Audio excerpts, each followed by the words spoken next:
Together with Earle Sports Bets, yeah, the twins, they be checking in. Stacking up, green is the scene that you're stepping in. Winning is a trend, and we stay making dollars. Nerd talk with the sports bet scholars. Yeah, it's R.I.P. to the bookies. R.I.P. to the bookies. R.I.P. to the bookies. R.I.P. to the bookies.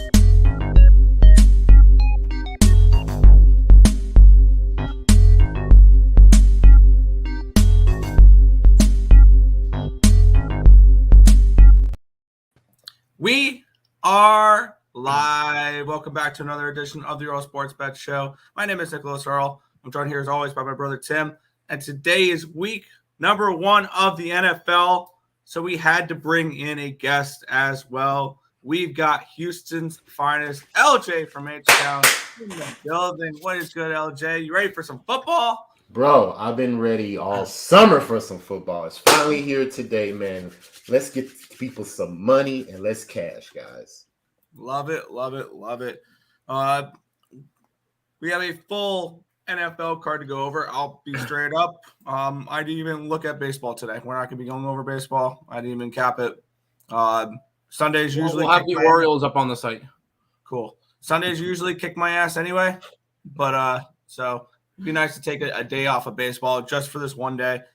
We will go back to capping baseball on Sundays the following week, but we're focusing strictly on the NFL today. But before we get into today's games, before we get into today's slate, we're going to take a look back at what happened yesterday. One went right, one went wrong in the world of sports betting. We continue to recap what we do here at ESB. Baseball was a solid day yesterday. I had 6 plays. I thought I went 4-2, but I ended up actually going 3-1 because I was scrolling through my plays and I saw that 2 of my plays were voided. And I looked back and there was a pitching change because our boy Brian did not pitch yesterday. So Tampa Bay first 5 in full game were voided. I got the Mets Twins over 8.5. Lost with the dog stab there at the White Sox first 5. But I got the Astros and the Padres over 9 and the Braves and the Pirates over 10.5 as well. Yesterday was a nice day for your Astros there, LJ. They got the win in Seattle, got handed an L. It's a beautiful thing. This is when they're going to start to run away with this division. So love to see it. Yesterday in the CFL was a fun day as well. Went 7-3 up 2.79 units in the CFL. Start off with the Argos team total over 31.5. This season in the CFL, it's been death taxes in the Argos scoring 30-plus points a game. They've done it in every single game that Chad Kelly has stayed healthy the full game. The only time they didn't was when he got injured in the first quarter. Blue Bombers showed up. First half, minus 5.5. Full game, minus 8.5. Team total over 28.5. I think they won 51-6 in a revenge game against Saskatchewan there. And then the game I was most invested in yesterday went 3-2. The Elks first half did not come through. The first half over 23.5 did. The over 48.5 lost by a hook. The team total over for the Elks won.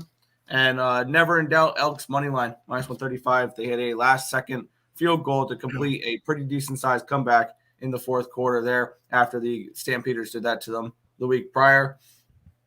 And then college football, I'm not going to go over every single play because I had a ton of them. I went 23-38, down 3.06 units. It wasn't a good day in college football yesterday for me.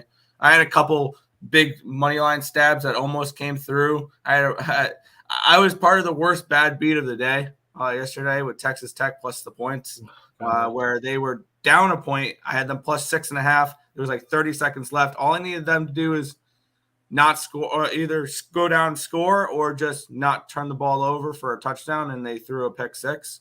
So that was fun. When Oregon, all they had to do was fall down on the ground, knee the ball, and that was it. Yep. So overall, though, yesterday, 34-42, up 1.64 units. This is why I bet size the way I do. College games are only half a unit for me. So when I lose those games, those don't hurt as much.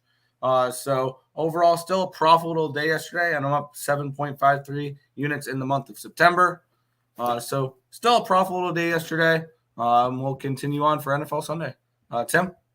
Yeah, I think the best way to sum up our college football day yesterday was that Texas Tech game. That was fucking ugly. Are you kidding me? Anyways, we ended up finishing down 3.48 units yesterday. I think it was 5 in the college football because we went 2-0 in our non-college football plays, which included the Baltimore Orioles. Yes, Baltimore Orioles every single day. And the Miami Messies. The Inter Miami money line in the MLS. So wasn't Messi not even playing? No, he wasn't. They still won, so yay. That was a nice plus 115. Other than that, college football was rough. ECU game real quick because we were at the ECU game yesterday. It was a great first 3 quarters, and then I don't know what the hell happened in the fourth because what did it start with? ECU punting, then Marshall scoring a touchdown on a trick play, ECU punting again, Marshall scoring a touchdown, and then ECU throwing an interception and Marshall scoring another touchdown. So that was definitely ugly. 0-2 now.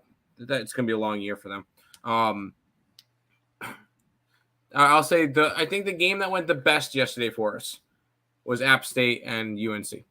Because we had the over and we had App State plus 18.5. That was a nice winner. There were some ugly plays that we had. We had Bama, who lost outright. We had the over in the USC game that missed by 4 points, but it almost got there. It just a series of bunch of plays that I thought looked a lot better. I mean, we looked at Western Michigan. Oh, that game could be close. Nope, 48-7 Syracuse. Are we actually going to look at Syracuse as an actual team or? No, they did this last year. Oh yeah, okay, fair enough. But it ended up being a gross day yesterday. We'll see what we got for today, though. Nick, I'll let you say hi to the chat, and I was going to ask LJ how he did yesterday. Don't be rude to our guests. Jeez, my bad. No, I kept it light yesterday, man. I'm loaded up today for NFL, but I did cash Coco Golf plus 110 tennis U.S. Open Championship, so that was a good money maker for me yesterday. But other than that, I kept it light, brother, because I'm locked in today. I'm fully loaded, ready to go. Love to hear it. We'll head over to the chat, and then we will get into the slate, which I believe starts with the Carolina game. I was going to say it starts with LJ's Texans, but it doesn't. Vod saying, I got the Blue Jays team total under 2.5 first 5. 74% of the payout has now dropped to 66. All right. Morning, Real Deal Prime. Morning, got screwed on the last leg of my parlay. I had Oklahoma State first half money line. They were down at half and won the game. That's always fun. 2 or 3. Got the Royals first 5 for I'm guessing plus 144. It's now dropped to a 138. Bet huge on both these. Good luck. Damn it, I was looking for baseball thoughts, but the Orioles, baby Orioles. Yeah. It's always the Orioles every single day. A lot of baseball games today seem like they couldn't nip tuck close. That was almost English. Royals starting pitcher has 0 runs in the past 20 innings and a lefty. Blue Jays hit lefties third. They do righties, 1.49 ERA. Yesterday, Jays faced a 10 ERA righty, and they got for only 3 runs first 5. Yeah. The chat comes here for the baseball. I mean, it's NFL week 1, so yeah. Markel, finding that funny. What baseball players you got today? For Markel. Yeah. Markel on the Brew Crew money line, the Royals first 5, Braves team total, and the Oakland A's first 5 there. How are you still awake? I opened up my eyes this morning. That's how. I don't know any other answers other than that one though. My voice sounds like crap, and my voice is dead. And I'm tired as all hell, but we're still trucking along because there's NFL to cap. Mr. Guest asked Vod, I cashed Coco Gauff to win the U.S. Open outright from the field of 128. I'm guessing that was 7-1 plus 700. There you go. Yes, sir. You all see that Notre Dame first half? Yeah, Notre Dame that game was weird. You see the scoreboard got zapped by lightning in it, and it short circuited. That was insane. Yeah, that was perfect English. Once I'm awake, it's hard to go back to sleep unless I was up all night. There you go. Well, let's get it started. And this is probably the game I can care the least about the entire day, but this is the game that we're starting with for week 1 of the NFL. We've got the Carolina Panthers and the Atlanta Falcons. The Falcons are 3.5-point favorites with a total of 49 in this game. This line opened up on May 5th with the Falcons as 3-point favorites. It did go down to 2 right away, but since then it's gone back up to 3, and it's crossed over that 3 to a 3.5. This line opened up at a 46.5, where immediately within 7 minutes went down to 43.5, and since then it's gone all the way down to 39.5. So a pretty decent line move towards the under and a decent line move towards the Falcons in this one here. Let's take a look at the cash flow in this game, where we have 64% of the tickets and 89% of the cash is on Atlanta here. We also have 41% of the tickets and 72% of the cash is on the under. And the lines move dramatically towards the under here. Now, this is not a matchup I got personally involved with here. When we look at these two teams, the Falcons have won 7 of the last 10 meetings. And actually, one of the games last year was one of the higher scoring games that these two teams have played, where in Atlanta, there was the 37-34 overtime game. But look at this spot for me. I was originally leaning under the total, but that was when this line was more of a 43, 42.5. At 39.5, I really have no interest in this total. At this point, you got to wonder how if it's gone too far, and maybe there's some value on this over at 39.5. I'm not a huge over better in the NFL, but I'll probably get to a couple today that I was looking at.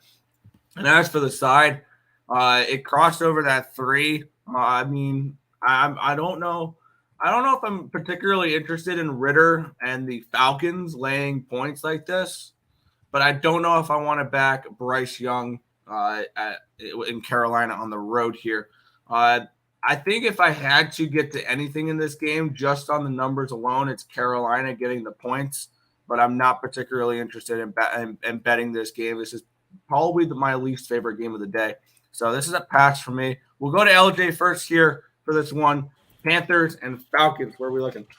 Yeah, I'm with you. It's a pass for me as well. This is a division game, and historically, the Falcons don't cover at home. Since 2020, they've been one of the lowest ATS home favorite covering. So Carolina could easily cover this game because they were 5-1 against the spread versus their division last year. So either one of these teams can win. But as far as offensive wise, the Falcons have they can run the ball. Number 2 last year in rushing. So I think that's going to continue.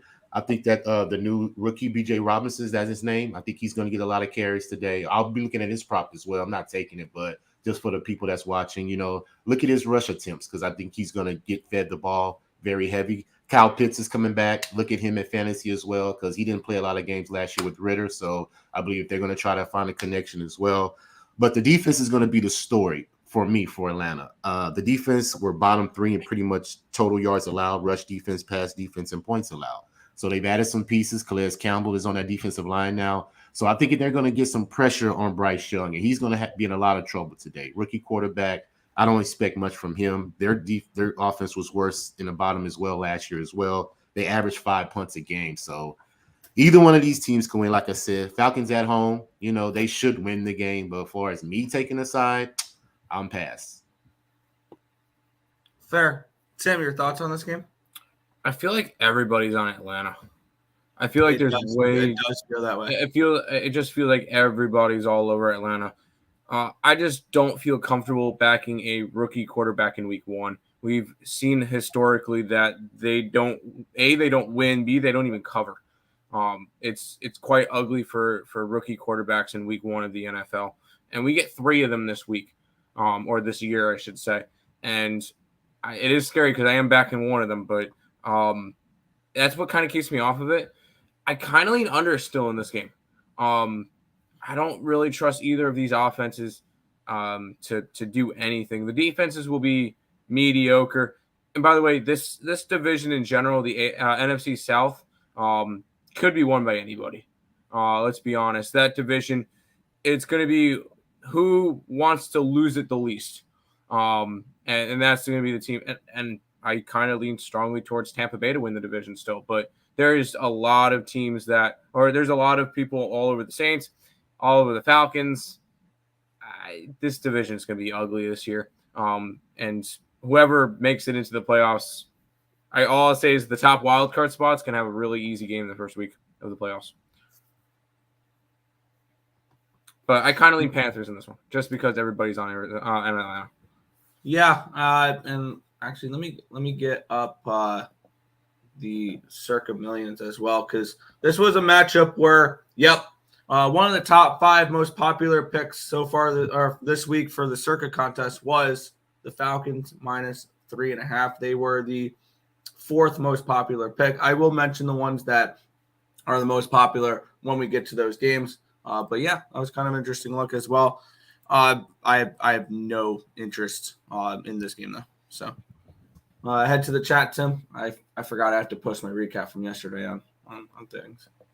Because I went to bed before the play game. EQ just wants to make sure that we know that ECU sucks ball sack. Their offense does. It's good. It's going to be a rough year. It's definitely going to be a rough year. Gentlemen, what's up, Ron? Atlanta minus 3.5. I can't. Tim, nice call with Hawaii last night. Or Nick, nice call with Hawaii. Yeah, I added Hawaii. I added Hawaii minus 8 late after I got home from the game. I had the game capped around like a 14, so I saw value with it. Okay. I just never saw the line until afterwards. Personally, I would buy and we'll quickly get LJ's opinion. If you have to buy down points, you probably should just not bet the game or bet the other side. Yeah, if you really think if you have to buy points, then that's telling me you're not confident enough to bet them actually and put your actual money on it. So if you have to buy points, don't bet it, or put it in a teaser. Yeah. If you would buy it down, all of a sudden you're now minus 2.5 for what, minus 130, 140. That's not worth it. It's too much, too juicy. Morning, fellas. Tim, you were right. When I put my picks on Dave's live feed, you said I was going to have a good day. 7-0-1 was a great day. Yeah, I said that because you were fading me on every single play. So, yeah, I had an absolute dog shit day. Thank you. I don't know about all these historical trend, time changes, roster changes, mindset changes. Okay. Sure. What's up, Cameron? Welcome. Hi, IceX. I know you are all over the Patriots today, which we agree. At least me and Nick do. Everyone's slurping the Falcons because last season they covered 6 straight spreads. People for Falcons, good covers as dogs, not as face. That's why I almost made the Panthers one of my picks for the really. I was actually considering it. By the way, LJ, are you in that? Are you in the? No, I asked him that earlier. He's not. No, okay. All right, figured I'd ask. Swept the UFC card, dropped $500 off to the Wheeler Mission Women and Children's Shelter Team ASB. Let's ride. Let's get it, Cameron. Did you have Sean Strickland though? Did you have Sean Strickland though? There you go. If you're buying points, make a 3 or 4 team teaser. Yeah, I do have a teaser. I do have a teaser for today. That's probably the best way to approach it. What do the Panthers have for defense? What do the Falcons have for offense? I'll throw you that one right back. I'm not betting it, but I lean Carolina. All right, now we'll talk about that team, Nick. I'm very interested in this game, actually. I have not bet it yet, but let's get into it. We have the Baltimore Ravens. They're 9.5-point home favorites with a total of 43.5 in this game. Let's take a look at the line history where this line opened up. There we go. Let's see. This line opened up on May 11th at Baltimore minus 10. It went down to a 9.5, went back up to a 10. It's bounced between 9.5 and 10, and it's currently a 9.5. So we do have a half-point line movement towards these Houston Texans. Line opened up at a 43.5. It got up to a 44.5, but it's back to a 43.5. So we've had no line movement since the opening line on the total, and we have a movement toward a small half-point line movement towards these Houston Texans. Let's take a look at the cash flow in this game. We have 39% of the tickets and 56% of the cash is on these Houston Texans. We have 57% of the tickets and 62% of the cash is on this under as well. And when we look at this matchup here, I'm not saying they're going to be an 8-9 win team, but they're not going to be as bad as people think this Houston Texans team. And I think LJ is probably going to mention that as well. Last year, the Texans were not a good football team. I mean, they're one of the worst teams in the NFL. They got the number 2 pick for a reason. They went 3-13, but they went 8-1 ATS. This was a team where even in games they were losing, they were covering numbers. And when we look at this Baltimore Ravens team, they finally got Lamar Jackson signed to a long-term deal. They went in and signed Odell Beckham, which I don't think he's playing in this game. Mark Andrews is not going to be playing in this game. And I believe looking at it, the Ravens are one of the more popular survivor picks this week as well. But for me, I'm looking towards these Texans grabbing these points. It is a 9.5. I wish I got it in at the 10. But I like anything over a touchdown here with the Texans. I think that they're going to keep this game closer than it should be. Now the plus 370 money line, I don't know if I'm going to bet that. Usually I like sprinkling the money lines, but this is one of those spots where I think the Texans. This is probably a backdoor cover. I think this is one of those where the Texans score late to make it an 8-point game or something along those lines. I'm going to go ahead and bet this 9.5. I'm going to take the Houston Texans at plus 9.5 here at minus 114. I think this game is closer than people anticipate it to be. I'm going to stay off of the of the money line, but I'm going to take a shot with the 9.5 here. We'll save LJ's thoughts for last here on his Texans. We'll go with Tim here. What's your thoughts here, Texans and Ravens? Well, I'm going to pull up I want to look up the Circa Survivor pool. I think they're the second most popular pick. Yeah, they're the second most popular pick behind the Commanders. 68 people are already out because of the Chiefs. 31 forgot to put in. Anyways, I can see one of the top 3 of those survivors losing. So the top 3 for those are Commanders, Vikings, and the Ravens. Or sorry, Commanders, Ravens, Vikings are the top 3. I don't see the Ravens losing this game. I don't really see the Commanders losing this game. You guys can use the process of elimination to figure out which one I think is going to lose.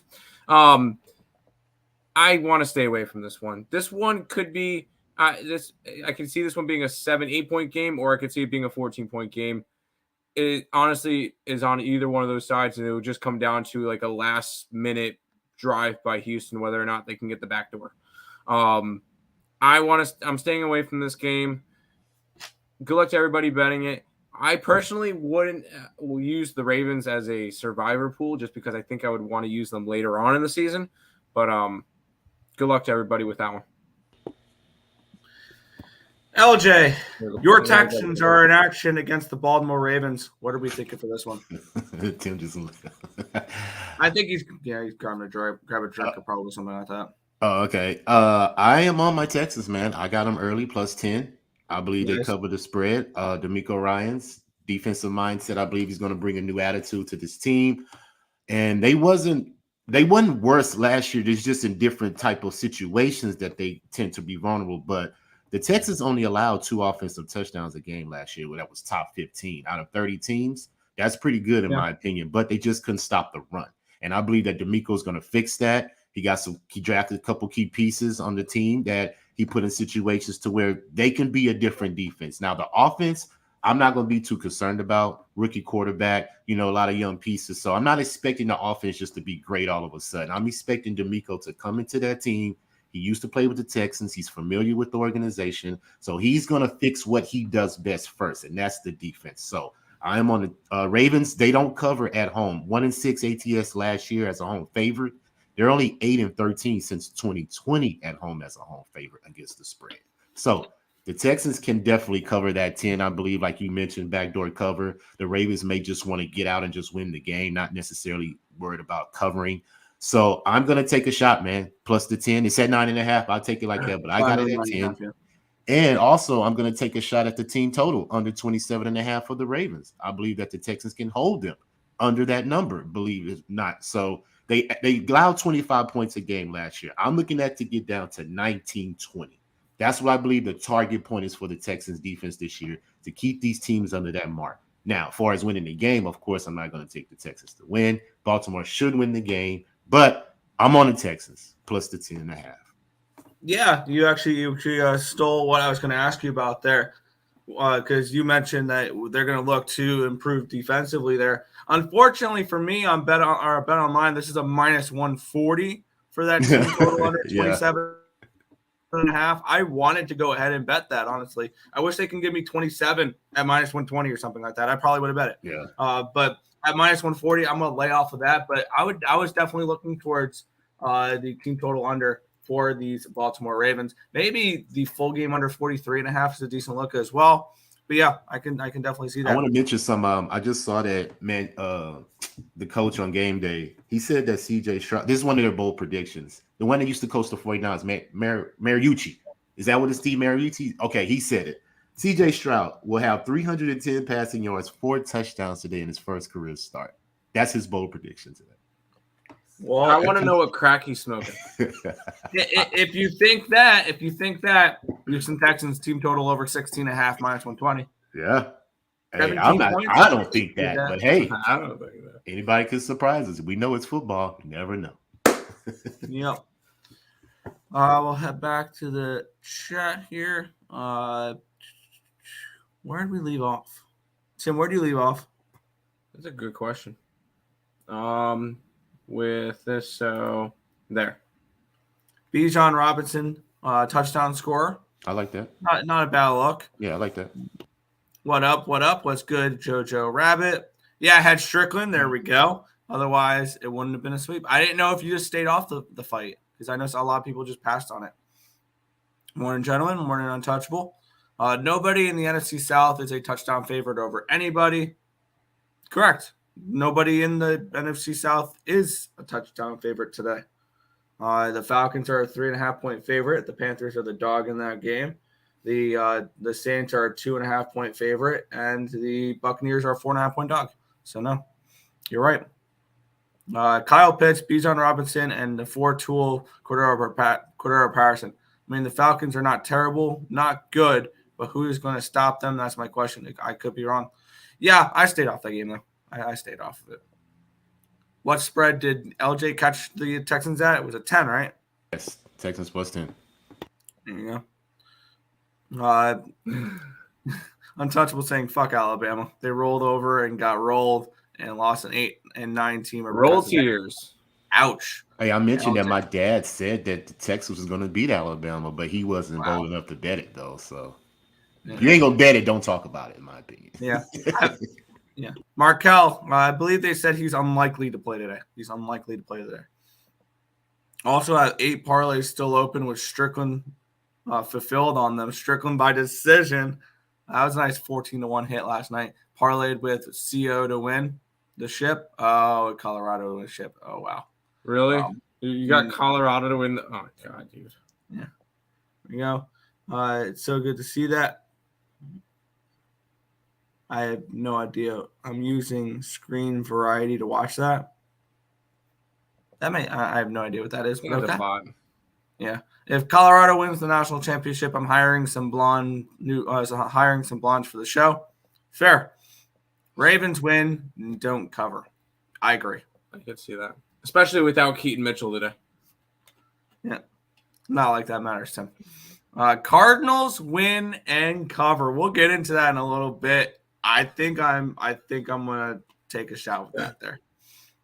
If I could get 10 and a hook, I would play it Texans plus 10. Tease it then. Put it in the teaser with your Falcons. There you go. Under no teaser of the Falcons. You don't 2-0. He wants to buy points. What was the opening total? 43.5, 44? Yeah. Good morning, guys. Congratulations, Nick, on your UFC win, even though I believe the fight was fixed. My apologies. I'm still a little salty about it. That's fair. I mean, I also saw a boost in the beginning of the day from DK that I think it was like a $25 limit, but boost Israel Adesanya to win down to even money. So, yeah, that was fun. Texans, all right, EQ saying, let's go Texans. Jojo Rabbit saying Ravens money line, Baltimore Orioles money line at plus 132. First half under. That's not a bad look, actually, that first half under. If we think that the under is in play in that game, that's why I like the points as well. I wish I took Strickland, but I took the fight goes to distance instead. Hey, that's still a nice little casher because I know that the over 4.5 was plus money. I just think minus 3.5 is a touchdown, basically. Mostly if you cover, it lands on 6, rarely 4 and 5. Yeah. Buenos dias, guys. In my honest opinion, Ravens go deep. I can see it. I mean, this is still a Ravens team that is going to compete for the division this year. Yep. Thoughts on Tampa? I got 6.5 a week ago. Kind of feel like it's a public dog. I don't think it's a public dog. It's not a public dog. And I'm seeing some 4.5s out there in that game. I'm seeing some 4.5s. I think the best way to approach them now is their team total, which is a 19.5. I think that line just keeps dropping because it wasn't it like Minnesota minus 7. Yeah, it did open up at 7. Is there any injuries on the Minnesota side that we don't know about? No, not that I know of. But we'll move on here. We got another game that I'm already invested in that I'll probably add a little bit more to. The Cleveland Browns and the Cincinnati Bengals in this one here. The Bengals are 1.5 favorites, total of 47 in this game. Let's take a look at the line history in this spot, where we had Cincinnati open up as a 2.5 point favorite. And it's been bouncing between 2.5 and 1.5, and it's currently a 1.5. So it's moved a point towards these Cleveland Browns. Line opened up at a 46. It's up to a 47. So the line has moved towards the over in this game. Maybe expecting Deshaun Watson and these Cleveland Browns to play pretty well here. Let's take a look here at the cash flow in this game. And it looks like some big bets have come in on the Cleveland Browns on the spread. 48% of the tickets and 82% of the cash is on Cleveland. On the money line, 54% of the tickets and 64% of the cash is on Cleveland. For the side, 57% of the tickets and 58% of the cash is on the under. But yet this line has moved over, which is kind of interesting there. Maybe they're thinking we see some points here. And I kind of could see that. But I don't know how much Cincinnati is going to contribute to that. And I know that sounds crazy, but I think there's a major mismatch in this game. And that mismatch is that Cincinnati offensive line going up against Myles Garrett in that Cleveland defensive line. I don't know if LJ is going to bring up this prop, but I don't know what it is. But quarterback sacks for the Cleveland Browns today, I would look to bet that over because I think that Myles Garrett and that those pass rushers that Cleveland has will be able to get to Joe Burrow in this spot, and they're gonna try to hit him low because of that knee injury. I'm surprised. I get it. It's week 1 and you're all excited. I'm surprised Burrow's playing. He has to be 100% if he's playing today. But still, I'm on Cleveland. I got him at plus 117. And when I'm looking at the lines here, one really interesting thing for this game, and I think I'm going to end up betting this as well. The Bengals are the favorite for the full game, but the Browns are minus 113 favorites for the first half. So they're saying the Browns first half, they say the Browns win the first half, but they give the edge to the Bengals full game. I'm going to grab this first half at minus 113 for the Cleveland Browns in this spot. And I'm also leaning towards their team total over 23.5. This Browns team. I do think that they will be better than last year with Deshaun Watson. Watson last year, he played 6 games, and they were, I mean, when you start the season as late as he did, I'm not expecting good from him then. But especially when the Browns are already down in the division. Yeah, we got a full offseason that Deshaun Watson has been able to work with the ones, and I think that's going to come in clutch here today. I got the Browns at plus 117 full game earlier in the a little while ago, and I'm grabbing the minus 113 for the first half here as well. LJ, your thoughts, Browns and Bengals? Yeah, man, very, very interesting game. Division game once again. I see everybody's on the Browns, but I ultimately stayed off of a side because the Bengals are good as a favorite, man. ATS last year, they were 8-3 as a road favorite. So they play well in this spot. But Cleveland, new team, new attitude. They've beaten Cincinnati the last couple of times. So I can see the sharps on the Browns. But I just think the offense of the Bengals is just a slight little bit better for us. The passing side with Joe Burrow. He averaged 257 passing yards last year on 38 pass attempts. So that's going to lead me to my first prop in this game. Joe Burrow, over 36 in the pass attempts, minus 120. I believe he will get this number. He had 36 plus pass attempts, 10 out of 16 games last year. And he also had a 3 out of the 5 matchups versus the Browns in his career. And Cleveland allows 33 pass attempts last year. So you can pick apart their secondary. So I believe it's going to be a heavy dose of passing for Burrow. He doesn't have a great run game. He got rid of Piron. So you just have Mixon out there now. So if something happens to Mixon, he's going to be very limited in that rush game. So he's going to have to depend on passing the ball, getting it downfield to get offense. Now on the Cleveland side, you mentioned the sacks, and I don't believe that this prop was out there. I had to second guess it. But Myles Garrett, man, over a half a sack. They have it at minus 139. That is the gift of the day because he's 8-1 to the over half a sack versus the Bengals in his career. 11 sacks total, which is best out of any team he's played. So for you to give me a half a sack today, oh my God. Yes, that is the best bet of the day for me far as value and a gift. But on the side, I just completely stayed off. I'm leaning towards the Bengals to cover the spread because everybody's on the Browns. I know the Browns going to run the ball. They're going to try to wear down the Bengals defense, but I just believe at the end of the day, Cincinnati is better. 5-2 as a road favorite, like I mentioned, 8-3 ATS on the road, number 1 since 2020. So with that being said, I'm just going to stay off and just trust my props. Joe Burrow over 36.5 pass attempts. Myles Garrett over half a sack. My 2 props for this game. Yeah. And looking at it as well, I believe Joe Burrow is 1-5 against these Cleveland Browns as well. He finally got his first win last year, but he's yet to win in Cleveland. Tim, your thought process behind this game? I'm kind of leaning towards the over in this game as well because I've seen a little bit of a past track history of these two teams going over the total. Your thoughts, Tim? What was the number for ticket numbers on Cincinnati? I know they were one of the biggest public plays that I saw. On the spread, 52% of the tickets, but only 18% of the cash. On the money line, 46% of the tickets and only 36% of the cash. Okay, so more ticket. Got it. And Nick, what's one of the things that we like to? What is one of the things that we like to fade when we see something on trending? Oh, it's not this game, but I figure I'd bring it up because I saw it on trending. But ooh, okay. Thank you for noticing that. That's on the trending page. Anyways, I'm on the Browns. This is the first play that I put in this year. I bet this one before I even bet the Thursday night game. The Browns are my favorite play. I'm not super high on the Bengals this year. I think Joe Burrow, right after he gets a big contract, I think it might be a little bit of a slower season for him. And I mentioned this last year, a full year of Deshaun Watson with the weapons that he has, and he's going to be in the full swing of it. Yeah, he might not have looked good last year, it's really tough to come in week 11 and be able to try to go.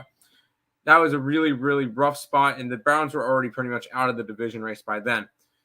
Now you get him with full range of the starters, full practice with the starters, and we get to see him right from week 1.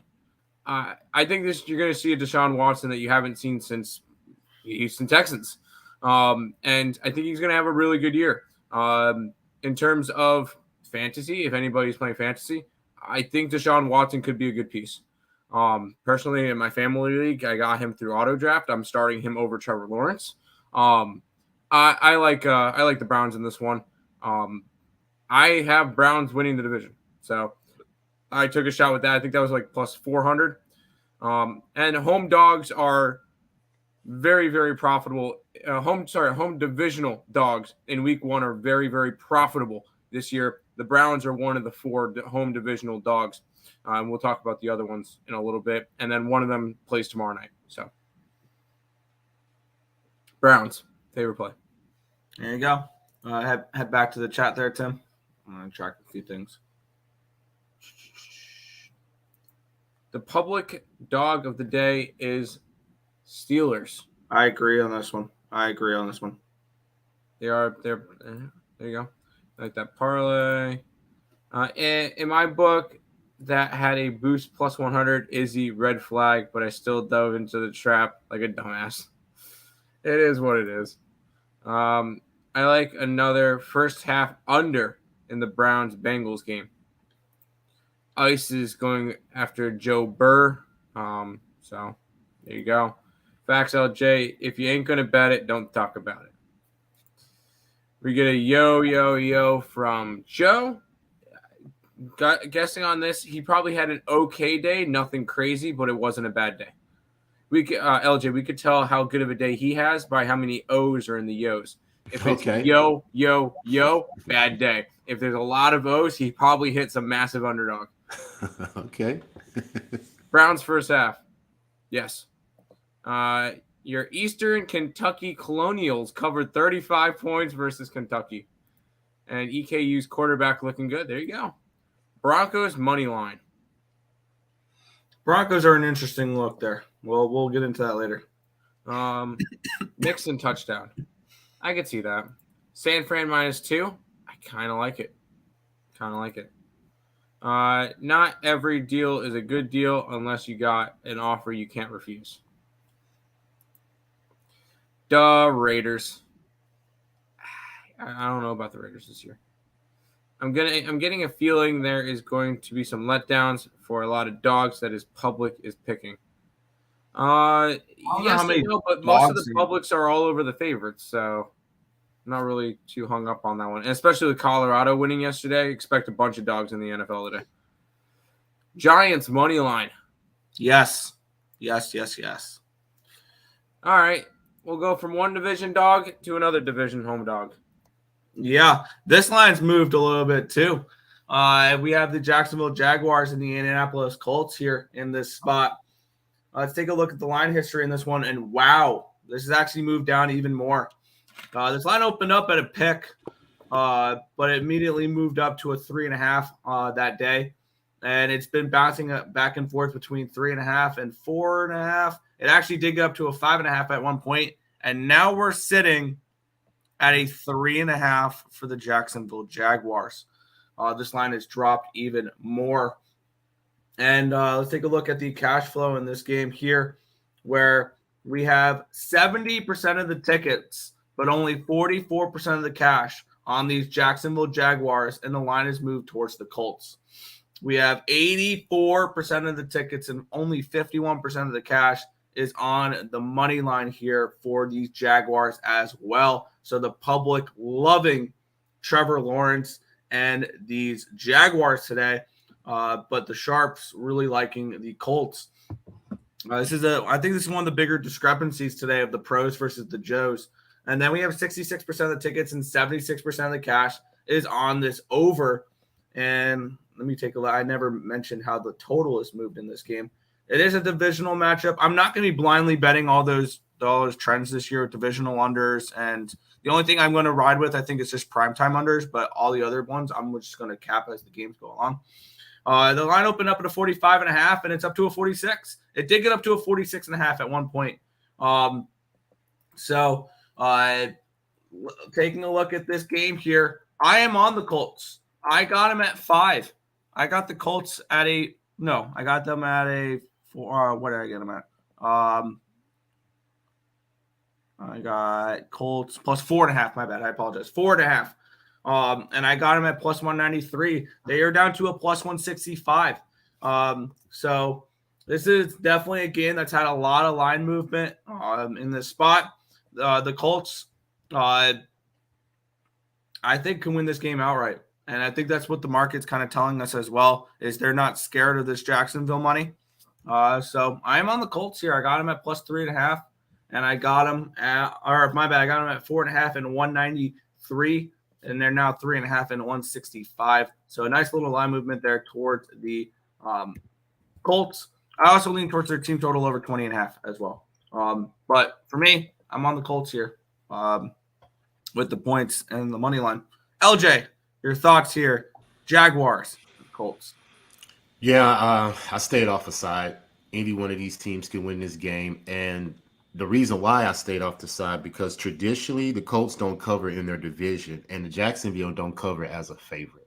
So that's what kept me off for the most part. You got a rookie quarterback on the Colts. You know, their secondary is kind of inexperienced as well. So I'm only going to depend on those linebackers, Shaq Leonard, and everybody else coming back to try to put pressure on Trevor Lawrence. So I have to see, how Richardson performs before I'm able to back my money with him. I have faith in him, and I've already told y'all I took a shot on him, Offensive Rookie of the Year. So I do believe he will have a successful year towards the, progressing through the season. But as far as today, I just have to see it. It's a division game. They are at home, which helps them. They only averaged 7 points in the first half last year, so that has to change. Third down conversions only averaged 4, bottom 10. That has to change. And the yards per play, they only averaged 4, which was third worst. So the offense has to stay on the field, is what I'm saying, for the Colts, in order for them, to be in this game. As far as Jacksonville, I'm not interested in betting them right now as well, even though the numbers say they are the better team and they should win. I guess that's why they're favorite. But traditionally, they don't cover as a favorite. So I'm expecting the Colts to keep it close. But I did take a prop. I'm going to take Trevor Lawrence over 12.5 rushing yards, minus 114, because he averaged – hold on, let me get the number. Whoa. Trevor Lawrence averaged 21 rushing yards in his career versus the Colts. Averaged 12 rushing yards last season, a game, 18 rushing yards versus the conference. So if he gets out scrambling, make a couple of plays, try to extend the chains, I believe he can cash that over 12.5 rush yards. I think that's pretty low for him, because I do believe he will be under a lot of pressure today because of the Colts pass rush trying to limit his time in that pocket to pick apart their secondary. So, but other than that, I stayed off the side. Can't get to it. Yeah, I'm on the Colts. Once again, home division dog. Very, very profitable week 1. I did not make them my this was one that I bet, but I was not confident enough in this one to put it as one of my picks in the Pub Sports Radio contest. It was close, but there was a couple plays I liked a little bit more than it. And as much as I do think the Colts have a definite shot to win this one, I don't think Jacksonville is going to be as good as people think. Because everybody say, 11 wins, 12 wins. I think this team wins 9 wins and wins the division by default. I think 7 to 8. I think they take a massive step down. No, I see them going 9 and 8, winning the division because everybody else has a combined 9 wins, 10 wins. I think this division is going to be the worst division in football. Jacksonville wins it by default. Indianapolis may win 3 games this year, and 2 of them may be against Jacksonville. But this is going to be an ugly division. I'm on the Colts plus the 4, but not enough for me to take them in the Capper contest. Fair. Which I'm currently typing in my Capper contest picks for a Twitter post. But yeah, I also have. I'm gonna pull an LJ here for a second because I've got a 16-1 trend for this game, and this is an outright trend. This is a money line trend. Home team between the Colts and the Jaguars is 16-1 in the last 17 meetings, including 10-0 the last 10. So the home team has dominated the series the last 8-9 years. So Colts money line would be that play outright. Good trend. Back to the chat, Tim. Oh, okay. Huh. My voice is not good for reading chat today. Bill under in the Bills Jets for sure. We'll talk about that game tomorrow. I will be on the Jets. Bears minus 6.5 alternative. Nope, I'm on the opposite side. Go Pack, go. Baker about to throw over 1.5 interceptions. Nah. Nope, I got $800 on Packers money line plus 125, and I'm a Bears fan. Never faves over Pats, period. Yeah, no, they shouldn't be. It's Packer fans are going to be really, really. I know a lot of them were not happy when Aaron Rodgers left. A lot of them are going to be happy when Aaron Rodgers is going to with Jordan Love this year. I think Jordan Love will be a really, really good piece for him. But we'll talk about the game in a minute. Colts got Colts plus 5 yesterday. I see an upset. Me too. You got Falcons and the Colts. The problem is everybody's on the Falcons.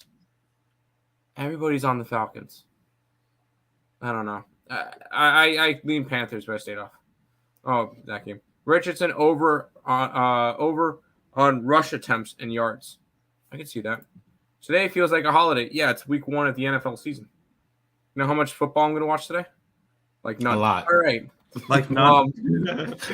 A lot. I'm going on DoorDash after this. Now I'm not. I'm not watching. I'm trapped in the room all day. My wife knows. All day. Yeah, whatever. Lamar on field. Thoughts on Lamar and Fields rushing over? I mean, they are pretty solid running backs. Oh shoot, they're quarterbacks. Oh, they are Justin. I like Justin today more than Lamar. There you go. Yeah. Let's go Colts. Yes. Orioles, Rays, Brewers. Yes, Orioles. I did not look at baseball today. It's all NFL today. All NFL. I'm actually gonna mute the MLB app today just so I'm not getting notifications for all the games. But LJ, I don't know if you know, we have notifications for every single team, so we know every single score update as it's going on. Just because we want to know what's going on. We're getting value on the Bengals. No. Yeah, it may look like value. It's not. It's a holiday. It is. Need to see more from Ritter before touching Falcons. I agree. And it's the same deal with Bryce Young on the opposite side. This one is interesting. Well, let's get into it. We have the Minnesota Vikings and the Tampa Bay Buccaneers. This line all the way down to a 4, which is kind of crazy. And it's a 45.5. This line opened up at a 6. It immediately went up to a 7, and it's done nothing but plummet ever since. Line opened up around a 46, 45.5, and it's still a 45.5. So really no line movement on this total, but decent line movement towards the Buccaneers, and I can see why. 40% of the tickets and 74% of the cash is on these Tampa Bay Buccaneers. 54% of the tickets and 79% of the cash is on the over in this game as well. And let's get into this game here. We have the Minnesota Vikings who are coming in off of a really nice season last year. 13-4. They were 7-9-1 ATS though. So this is a team that won a lot of games but did not cover. And I could see that happening in this one here. The only times they won by more than 6 points last year was week 1 and week 16. Oh, I know they won by 7 against New England, but or week 18. But this is a Vikings team I do not trust laying points, and this is a team that went 11-6 to the over last year as well. And did they improve much on defense? I don't know if they have. And when we look at this Tampa Bay Buccaneers team, obviously the big loss of the offseason, Tom Brady retired again. And when we look at this Buccaneers team, I think they'll be fine. I'm not saying they win the division. I do think that they take a step back this year. That being said, I'm getting a 19.5 for their team total. I'm interested in this over in this game, 45.5 as well. I still believe that this offense for Minnesota is going to be very good. When you have the fantasy football lineup that the Minnesota Vikings have on offense, they'll be fine. And then when you look over them at defense, I don't trust them on defense. This is why this is a team that struggles to get stops at times last year. They saw Vanilla Vic and the New York Giants just run all over them in that wild card game where they got bounced. This is a team that I just don't trust defensively. And yeah, they hired Brian Flores, but he's not going to be out there making tackles until proven otherwise. I don't want to trust this Vikings defense. And I know it's a minus 140, but I'm going to take this Tampa Bay Buccaneers team total over 19.5 in this game. And I'm going to take the full game over 45.5 in this game as well. I lean Buccaneers, but I would have rather had this at a 6, not a 4.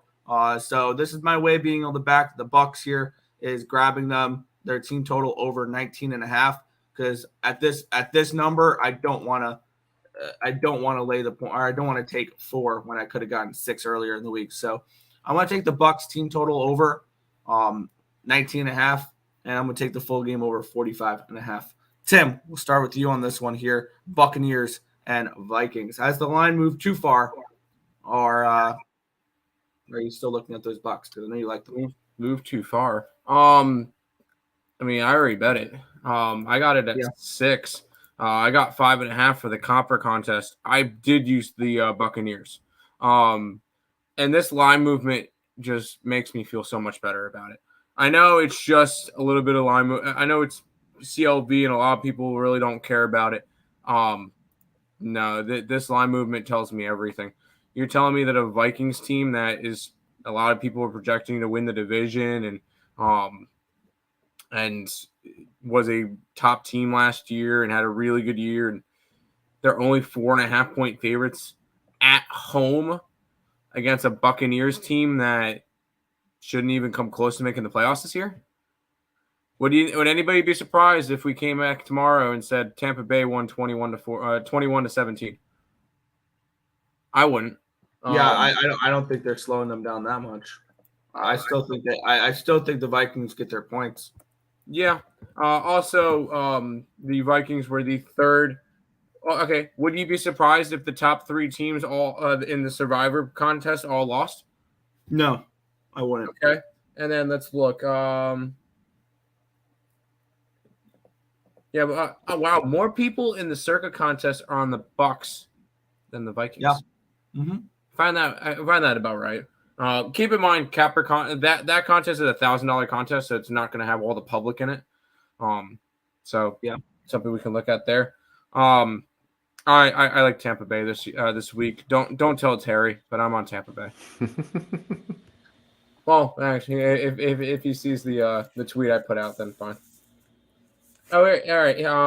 Real quick, I see 2 people put out. According to BetMGM, the top 5 most bet teams, the biggest public teams, according to MGM, 82% Commanders -7, 80% Jaguars -4.5, 80% Seahawks -4.5, 74% Falcons -3.5, 71% Eagles. You didn't close my door. And then Vikings, 69%, -5. And it's pretty much the same teams, just add the Ravens in there on DraftKings. So lots of public coming in on all. According to MGM, the only dog that has at least 60% of the bets is the Titans this week. Oh, okay. Pittsburgh's, that one looks to be in between the 59 to 50 range for both of them. So we'll see how that one goes. But Vikings, very, very popular on both those books. Just figure out to throw that one out. All right. LJ, your thoughts, Vikings and Buccaneers. Yeah, sorry about that. I didn't know my mic was on when I was yelling. You're all good. I don't have a side, man. I'm not interested in either one of these teams. Both of these teams suck. especially rushing. They're both under 100 yards last year. So looks like to me it's going to be a lot of passing. And I do agree with your over because I see a lot of points because none of these quarterbacks thrill me. You know, they both can make mistakes. They both can turn the ball over. So this game could be up and down all day long.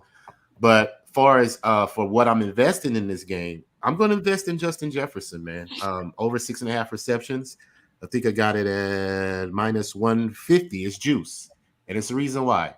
Because it's going to cash for the most part. That's the only weapon that Kirk Cousins has. Thielen's gone. So it's the only weapon he can trust, man. He had 7.5 receptions last year, averaged 103 yards. So I can see that continuing. The defense for the Minnesota allowed 25 points last year, was third worst. Allowed 36 pass attempts, which was bottom 5 as well. So, but new quarterback on Tampa Bay, Baker Mayfield, I don't have no interest in betting him. He's a turnover machine, like I mentioned.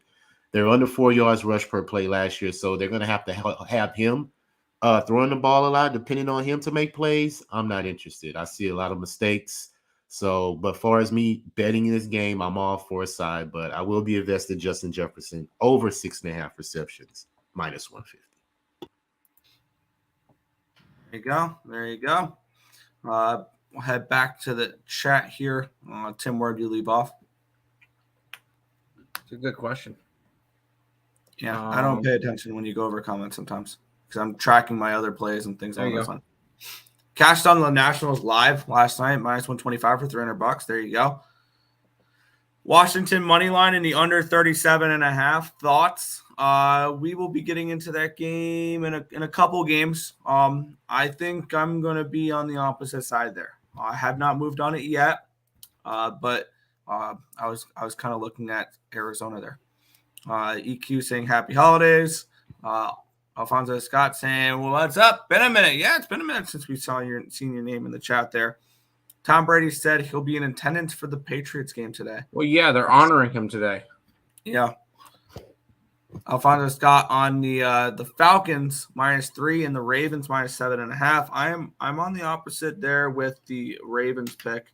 I'm on the Texans plus the points. Bovada there. After Izzy did what he did last night, I'm not messing with the Commanders. That is fair. I like the over in the Bucks. I like the under in the Jags Colts. I would kind of lean towards the under in that Colts game as well. Jesse Shule saying Tony Pollard, anytime touchdown, low-hanging fruit. You know what Higgs says about low-hanging fruit. Yeah. Yeah, you let it drop on the ground. Yeah. I woke up at 3 a.m. seeing that he got whooped and ruined my parlay. Yeah, that was a fun fight. We were watching that on stream. That was a fun fight. I don't believe anything the books send out. There you go. He ran the whole match. Yeah, Strickland looked really good last night. He controlled the middle of the octagon, and Izzy just didn't look like he was there. Cousins interception for untouchable. I don't hate that look. She's then punches what's hurting. Yeah. Darren Waller over 4.5 catches at plus 124. I might bet that later if my eyes close. Yeah, if he plays, he's going to be the safety blanket for Daniel Jones. I really love that addition for him for the Giants. I like it too. We'll continue on here. We got, I believe this is the last. No, this is not the last of the 1 o'clock games. We have a few more 1 o'clock games. And then we threw 3 more 1 o'clock games before we get into the 4 o'clock games. So let's get into it. Tennessee Titans and the New Orleans Saints. The Saints are now down to a 2.5 point favorite in this game with a total of 41.5. This is not a game I got involved with yet, and I don't know if this is the game I'm going to get involved with.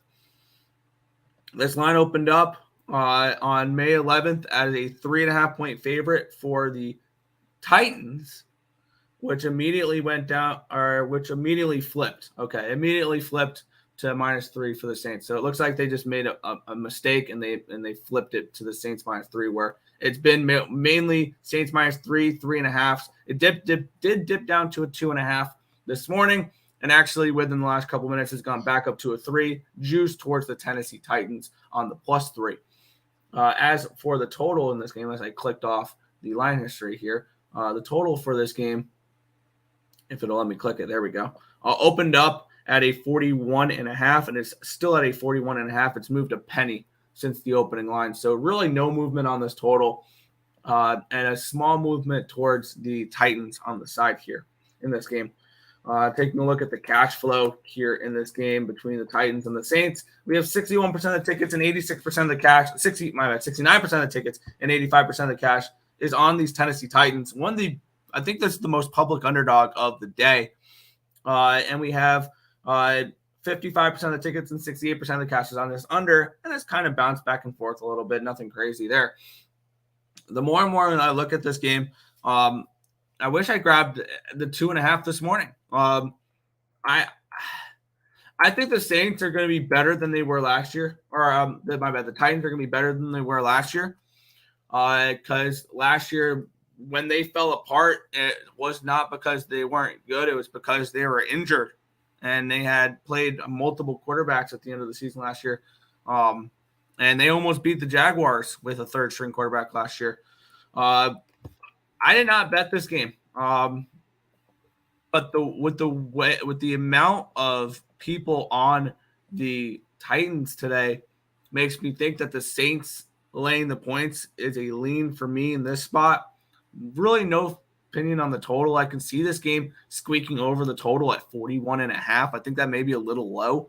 But for me, I have not played this game, and I don't think I'm going to play this game. I think this is going to be just a pass for me. We'll start with Tim here on this spot, and then we'll go to LJ. I know LJ loves the Saints this year. Tim, what's your thoughts? Saints and Titans. This game was probably the easiest one for me to cross off my list and move on from. I am not high on the Tennessee Titans. I think they're going to be bad this year. That's why I said that Jacksonville would win the division by default. I'm not high on Tennessee. And the Saints, they get Derek Carr, and I mean, I'm still not a believer. I need to see more from Derek Carr to really. I want to see how he works in this system. So I want to stay away from this game. This one was probably the easiest. This one is pretty similar to like an AL Central game. It was very easy for me to just cross this one off my list and move on from it. All right. LJ, your New Orleans Saints are in action here. What's your thoughts? Oh, yeah, man. I'm on the Saints, man. I took it at the 3, and I endorsed the 2.5 as well. They're at home. Titans, like Tim just mentioned, man, they're not a good team, and especially on the road. I don't trust them at all. And the thing about the Titans is they got a great rush defense. You can't run on them. But pass defense, they were worst in the NFL. Pass attempts, worst. They averaged 40 pass attempts in the NFL last year on defense. So Derek Carr should have a good day today. He's back with his coach he's familiar with Dennis Allen. He has a defense that can stop teams now. He never had a top 10 defense. He has one now. So I believe the Saints will have a good day today. The Titans, third worst total yards last year, third worst in first down conversions, and like I just mentioned, third worst in passing yards. They averaged 5 punts last year as well, so they couldn't move the ball.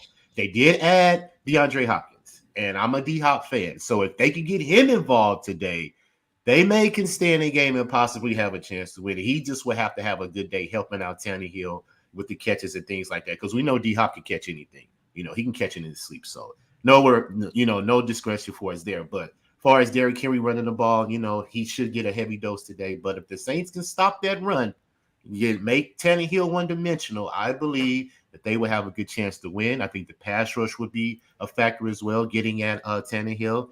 And I think Derek Carr should be comfortable today. He doesn't have a lot. He can't depend on the run because, like I just mentioned, Tennessee's rush defense is very well. He doesn't have Kamara, but he does have Jamal Williams, so that could be a sneaky red line, plays for Jamal Williams. Anytime touchdown at the red line should be a good look as well. But as far as me, I'm all on the Saints, man. -2.5. I took it at the 3. And I also will be looking at Olave, the receiver. He averaged 67 yards last year in the last 5 home games. So I believe that Derek Carr will be looking at him a lot today. So that's a sneaky look as well. Saints have to stop the turnovers. They were bottom 5 last year in turnovers. But like I said, Derek Carr's there. If he takes care of the ball, the Saints should have no problem winning this game today, guys. So I'm on the Saints, -2.5. There we go. We'll head back to the chat here.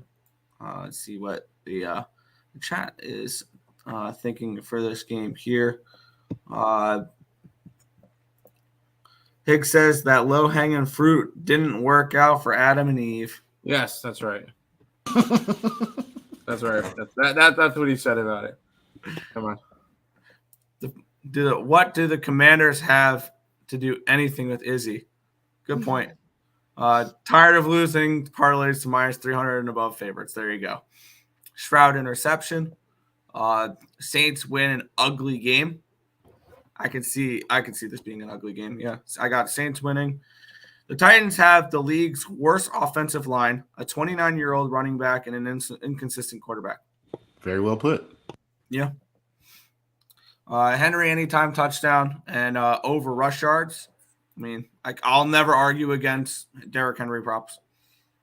Goddard over 3.5 receptions. Olave over 5.5 receptions. We signed a bunch of relics from the glory days. Jimmy Graham. Yeah. Sprinkling Graham anytime touchdown. I like that too. Return to the Saints. Juice, but Carr over 31.5 pass attempts is minus 145. That's why it's juice. You're killing it, LJ. Tighten up, though. He says tighten up. Tannehill will be on his ass before he can get the ball to D-Hop. Possibly. Give me the Saints. I took Olave over 4.5 catches. Yes, sir. Saints at home. Not if Tannehill working off the play action. May tail. The more and more I'm looking at this game before we move on to the next one, the more and more I'm interested in making a move on the Saints here. I might come back to that at the end of the show and make a move on the Saints. I would have liked that 2.5. I can get 2.5 for minus 128. So yeah, we'll see. But I'm leaning towards maybe grabbing a little bit of the Saints. But we'll move on to this next matchup. This is one that's getting a lot of attention here, and I've kind of flipped my thoughts on this game. Let's get into it, where we have the San Francisco 49ers and the Pittsburgh Steelers in this one here. This line opened up at a 2.5, and it's bounced between 2.5 and 3. It's actually down to a 2 now, though. So this line's dropped a little bit today. And on the total, it opened up at a 41.5, and it's still a 41.5. So really no line movement on the total here in this one as well. We have 54% of the tickets and 81% of the cash is on the Steelers in this game, and that's why the line's moved the way it has. And both the 54% of the tickets and 72% of the cash is on the money line as well here for these Steelers. We have 45% of the tickets and 56% of the cash is on the under in this spot. And looking at these two teams, I think my first look for this game, and this is going to sound crazy, is the over in this game at 41.5. I think I want to move on this over. And my main reason behind that is they see that these are two top defenses in the NFL. But I see Pittsburgh more as a top scoring defense in the NFL, because one thing I've noticed in years past is these are ball hawking secondary players, and this is a Steelers team that may return one for a touchdown today. Like Pittsburgh Steelers defensive touchdowns are probably going to be props that you can bet this year. And on the flip side, I can see the same with the 49ers. And in this spot here, I want to back the Niners too. And one thing we noticed last year with the Niners and where they had a lot of success was with the scripted drives here. And of course, BetOnline took away the money line for the first quarter here for these 49ers. So I'm unable to get the first quarter money line. I really, really wanted that. I did not want to lay half a point here in the first quarter with the 49ers. But I do think the 49ers can go down and get points on that opening drive. Maybe it's and they don't give me a first quarter team total. Of course they don't. I want to back the Niners early in this game, and I want to back the over in this game. I like the over 41.5. That is going to be on my card. And I'm kind of maybe the play is just grabbing the Niners team total over 21.5 here as well. Or the first half. I wanted that first quarter, and it's really pissing me off that this first quarter money line is not available right now, because I wanted to just take the money line in the first quarter and move on. But of course, this is one of the 2 games on the entire slate that's not offering a first quarter money line. So maybe that's telling you something that they win the first quarter, and they're not offering a first quarter team total over either. So I think I'm just going to move on the Niners first half at minus 114, and I'm going to move on the full game over 41.5 at minus 110. LJ, your thoughts here, Niners and Steelers. Yeah, man, it's going to be a great game, in my opinion. Both defenses, lights out, pretty much top 10, all the categories. And like you mentioned, the Steelers, they give up yards, but they don't let people score on them for the most part. Like you say, they depend a lot on turnovers. And they got a great ball hawk in Miss Patrick in that safety position that could cause that. And they also have a great pass rusher, TJ Watt, 8-2 when he's healthy. So I believe Brock Purdy's going to probably be running around a lot today, man, trying to get away from TJ Watt and that pass rush. But to get to a side, man, I was leaning Steelers, but I see all the sharps and all these people on the Steelers, man, and that scares me. The 49ers could come in and handle business today for sure. They're the most experienced team, in my opinion, for as roster-wise. Shaddy has a great coach. He adjusts very well. And like you say, he can come out and jump on them real early. And that means that Tomlin and them are going to have to play on his game plan. So if you dictate the game, a lot of times the other coach has to adjust to that. And a lot of times they can't. So all that said, but the 49ers, Kittle is hobbling. I don't know if he's going to play. So that takes a weapon away from Purdy. And Debo, if you could just key in on Debo, Pittsburgh could keep the game close. It's -2 for a reason. They are at home. And for as Pickett's, I mentioned on the show that after the bye week, I think he went like 5-1, somewhere around there. So he had a good towards the end of the season last year. He has a good weapon in his receiver Pickett's as well. So I can see the Steelers scoring points today as well, man. But I just think it all depends on what defense can turn the ball over and create opportunities for their offense. I really believe that's going to be the dictation of this game. Who's going to get the turnover at the key situation to benefit their team. So other than that, man, strong lean to the Steelers to cover this, but I ultimately had to stay off because everybody is on them. So those are my thoughts. Everybody's on the Steelers, right? Yes. Yep, give me the Niners. Steelers have been one of the bigger public dogs, I guess. Yeah, they're the dog that I think everybody's liking. Like I've seen a lot of people, this is my one dog of the week, the Steelers. Yeah. Now, I was able to get the Niners -119 on the money line. So I jumped on that one. I think the Niners are the better team. Yeah, for a while, I thought I was going to be backing the Steelers. I'm not. This is a 49er spot. The big question mark for me is Brock Purdy. So we'll see. We'll see how that goes. But at the end of the day, I feel like anybody can go into that system and be successful for the Niners. They're just that built up. Even if they're without Kittle, another guy will end up coming in there, and another tight end will come in there, get 7 receptions for 100 yards and a touchdown, and they just are set up. And their defense is one of the best defenses in football. It may be the best defense in football this year. So go ahead, give me the Niners. Yeah, I like it. I'm gonna message the people from Bet Online asking if they can bring back that first quarter money line, because I want to be able to bet that.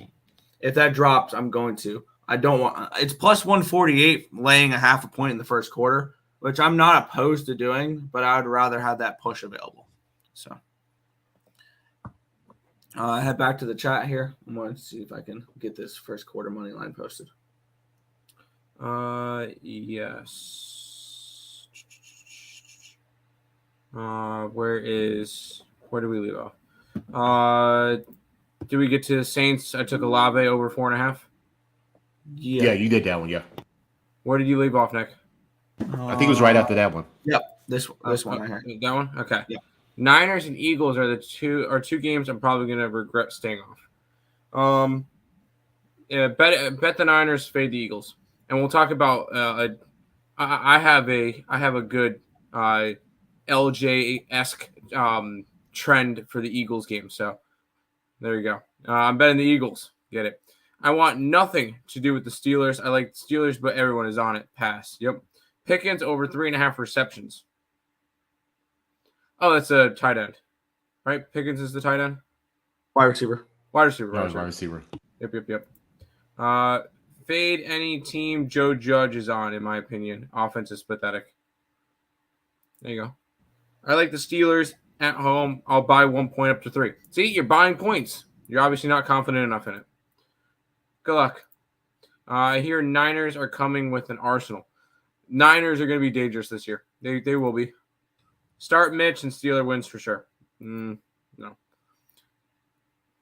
I started looking at the WNBA card. I put up 2 plays, and then I looked at the standings and realized today was the last day, and that everybody is clinched spots, so I end up staying off the other 4 games.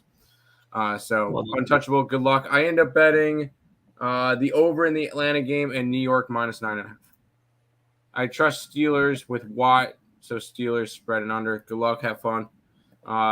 Niners first quarter money line is minus 118 on FanDuel. We can't bet on FanDuel. That's not legal here. I feel like LJ does so. May stay off. Okay. Everyone was on Buffaloes yesterday. And I would make that Nebraska bet 10 times out of 10 times. I don't care. Everyone, yeah, I realize that. That means that most of those public teams are going to lose today. So be ready for that. That's different. That's different. That's NCAAF. In the NFL, it hits different. Yes. Yeah. I like the Bucks. Yes. Money. You like the Bucks money line? Yes. Bears, Broncos, Niners, all money line parlay plus 450. Hey, best way to go 2-1 is to put them in a 3-team parlay. So there you go. Because the Bears are not winning today. Imagine if Texans win straight up. Honestly, I'm half tempted to put together the circa survivor pool one and put Bucks money line, put Cardinals money line, and Texans money line all in a $5 parlay. Man, what does that pay out? I don't know, but 7,500 out of the 9,000 people entered into the circa contest are on those 3 teams. Yeah. That'll be awesome payout. Yeah, I'll punch it in. Punch it in. I got Bucks what do you say? money line for next week. There you go. Oh, who they got next week? We're already lurking towards week 2. I will say, grab it today. Grab this today because the line's going to go crazy. Chiefs minus 2.5 next week against Jacksonville. If Jacksonville loses today, that Chiefs line is going up to 4.5, 5.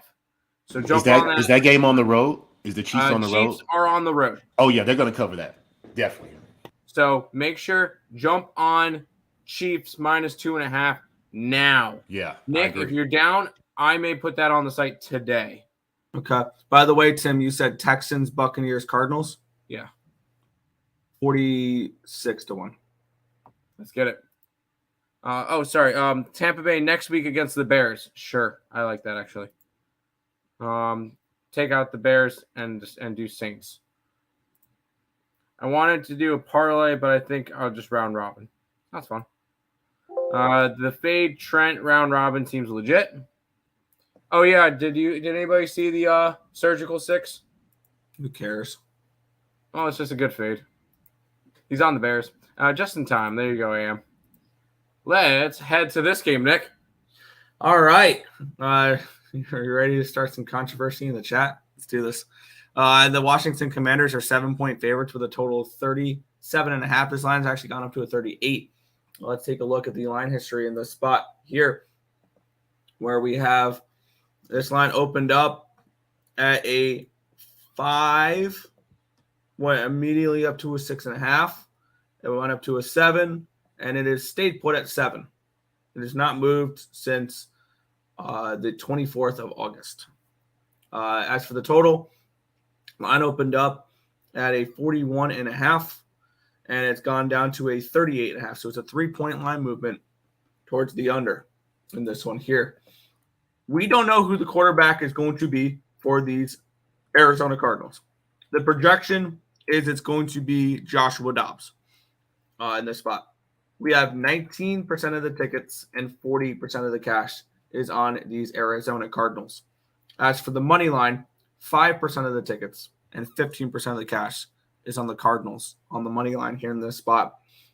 We have the Commanders, part of everybody's teasers. 56% of the tickets, 84% of the cash is on the under in this game as well. Call me crazy, call me stupid. I'm taking the Cardinals in this game. I'm going to take the Cardinals plus the 7 points in this spot.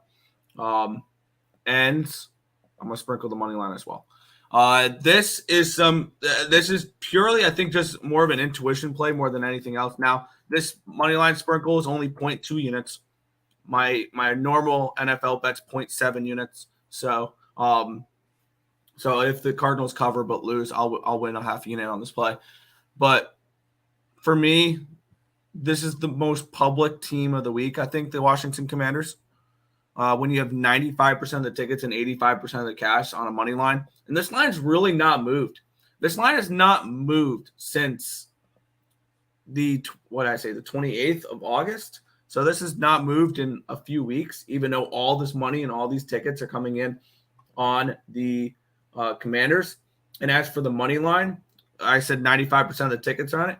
It's gone from a 300 to a 305. So the line's moved 5 cents since September 1st towards the Commanders or towards the Cardinals here in this spot, even though all these money and all these tickets are on the Cardinals or on the, the Commanders, and the line's moving towards the Cardinals. I'm going to take a shot here. Cardinals money line or Cardinals plus 7, minus 115. Cardinals money line plus 250. LJ, your thoughts on this game? Hey, man.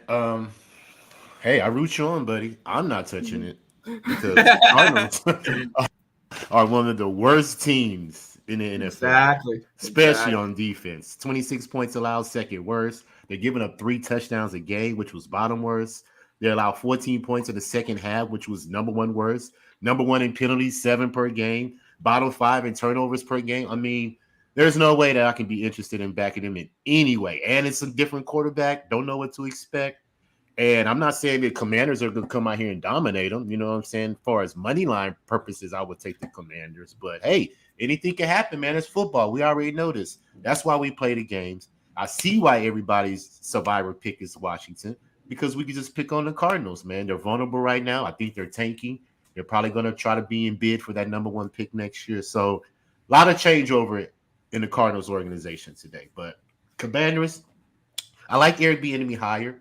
I believe he will have that offense humming. You know, they wasn't a bad offense last year. They just made mistakes. They turned the ball over a lot. But defense is solid, man. You got Chase. I think he's out today, but they have a nice defensive line that could get after the quarterback. So I believe that they will apply a lot of pressure on whoever plays at quarterback position for the Cardinals today.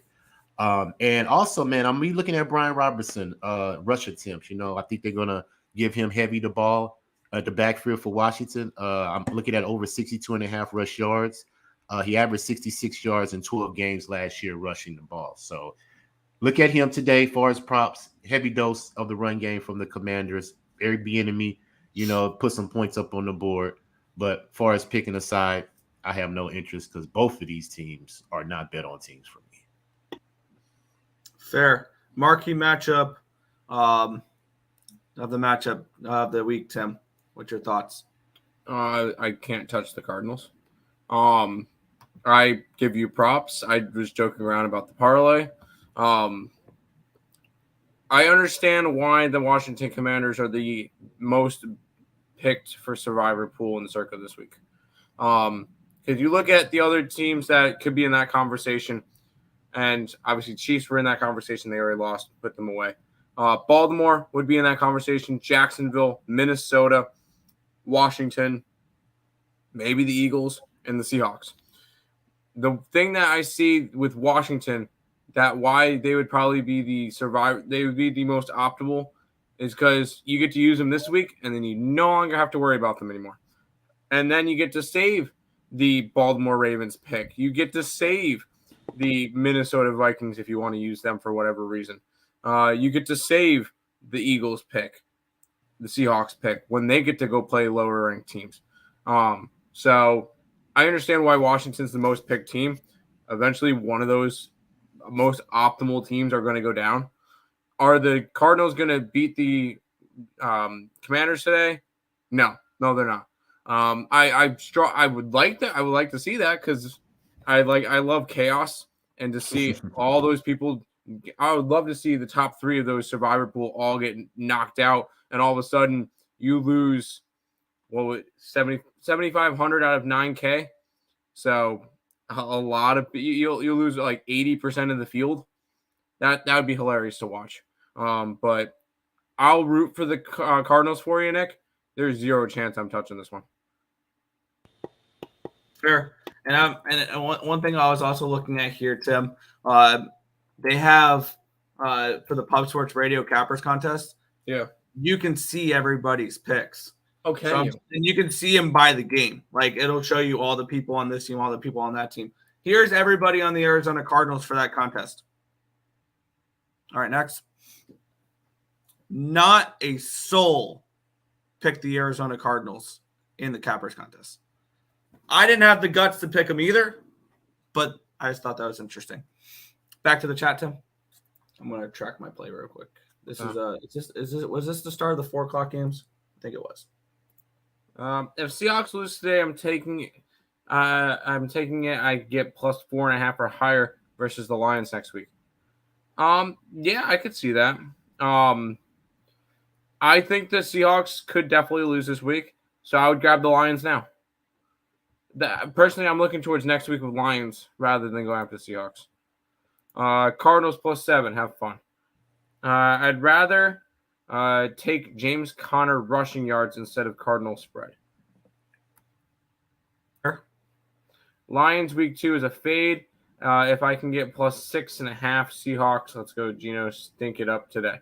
I don't think Lions week 2 would be a fade just because they get extra time to prepare for Seattle. They get those extra 3 days. So I would actually look towards both the Chiefs and the Lions after week 1. I know it's a letdown spot, but I still think because they get extra time, it's a lot more beneficial. Redskins, Commanders, first half. Fields is having a field day. I disagree. Robinson over yards. Good luck. Broncos country, let's ride that L train. Go Jimmy G. Raiders, first half full game money line. I wouldn't be surprised if the Raiders won it. Nick should be Chef Kuso for Halloween. Google. I'll look that up after the show. Commanders never make anything easy, but you should wait if you want to sprinkle Cardinals money line. That impossible comeback against Vegas last year still stings. That was actually a fantastic game because we had Cardinals minus 3.5 that game. And That was fantastic to see them pick up the fumble and run it back. Hey, Earle Bros, I ain't familiar with your panel guest today, but I like his style. Seems to know his shit. That's LJ from H-Town, and he's a big Pub Sports contributor. So you can find him over there. And I will say, very, very good with props, especially those punting props. Anyways, yes, he does know his stuff. There's a reason why we brought him on. I had to live bet Cardinals plus 7 in that one. Nice. If you only want to use Cardinals against the Rams or something in Survivor, I don't even want to use I will. No, you don't use the Cardinals. You don't have to. You don't have to use the Cardinals in Survivor Pool. You don't have to. I don't think anybody used them in this. I mean, maybe somebody did. I give you all the credit in the world if you did. You got some balls. But if you're really doing that, I don't know how you can put four people have the Cardinals.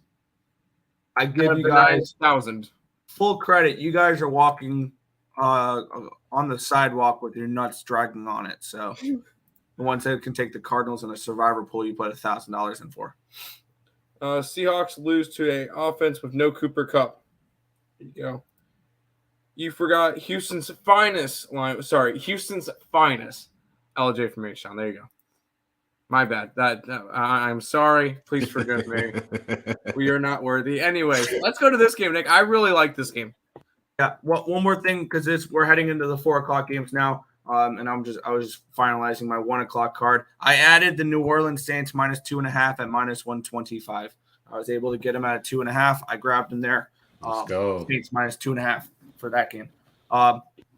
Let's get into this one. This one's a contested game as well, with the Green Bay Packers heading into the Chicago Bears, with the Bears as a point favorite, total of 41 in this game.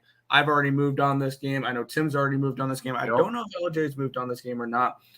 We have this line opened up at a -2.5 for the Chicago Bears, and it has come down. Opened up at a 2.5. It went down to a 2.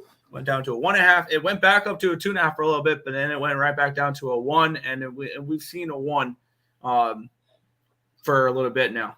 As for the total, I accidentally clicked off where I was reading the numbers, so let me click back on it. There we go. The line opened up at around a 45, and it's gone all the way down to a 41. They've bet the crap out of this under, and maybe this line's moved too much. We'll get into it. 71% of the tickets and 65% of the cash is now on the over. I'm guessing most of that over money came when the totals were 41.5 and 41. We have 45% of the tickets and 48% of the cash is on the Packers spread. 40% of the tickets and 54% of the cash is on the Packers in this game. I am on the Packers in this game. When we look at this matchup, and I know these were Aaron Rodgers-led teams, the Packers own the Bears.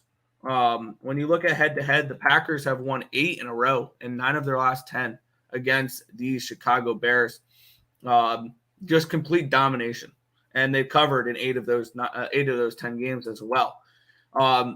This is a spot where I like the Packers in this one, and I know everybody's thinking that the Packers are going to fall off this year. No Jordan Love or no Aaron Rodgers. It's Jordan Love now. Here's the thing. I don't think Jordan Love's going to have to do a lot in this game. I think that they're going to be able to run the ball with Aaron Jones and I'm drawing a blank on the other guy's name right now. AJ Dillon, thank you. That's one of the best running back duos in football. And I think the Green Bay Packers defense is going to be really, really strong this year as well.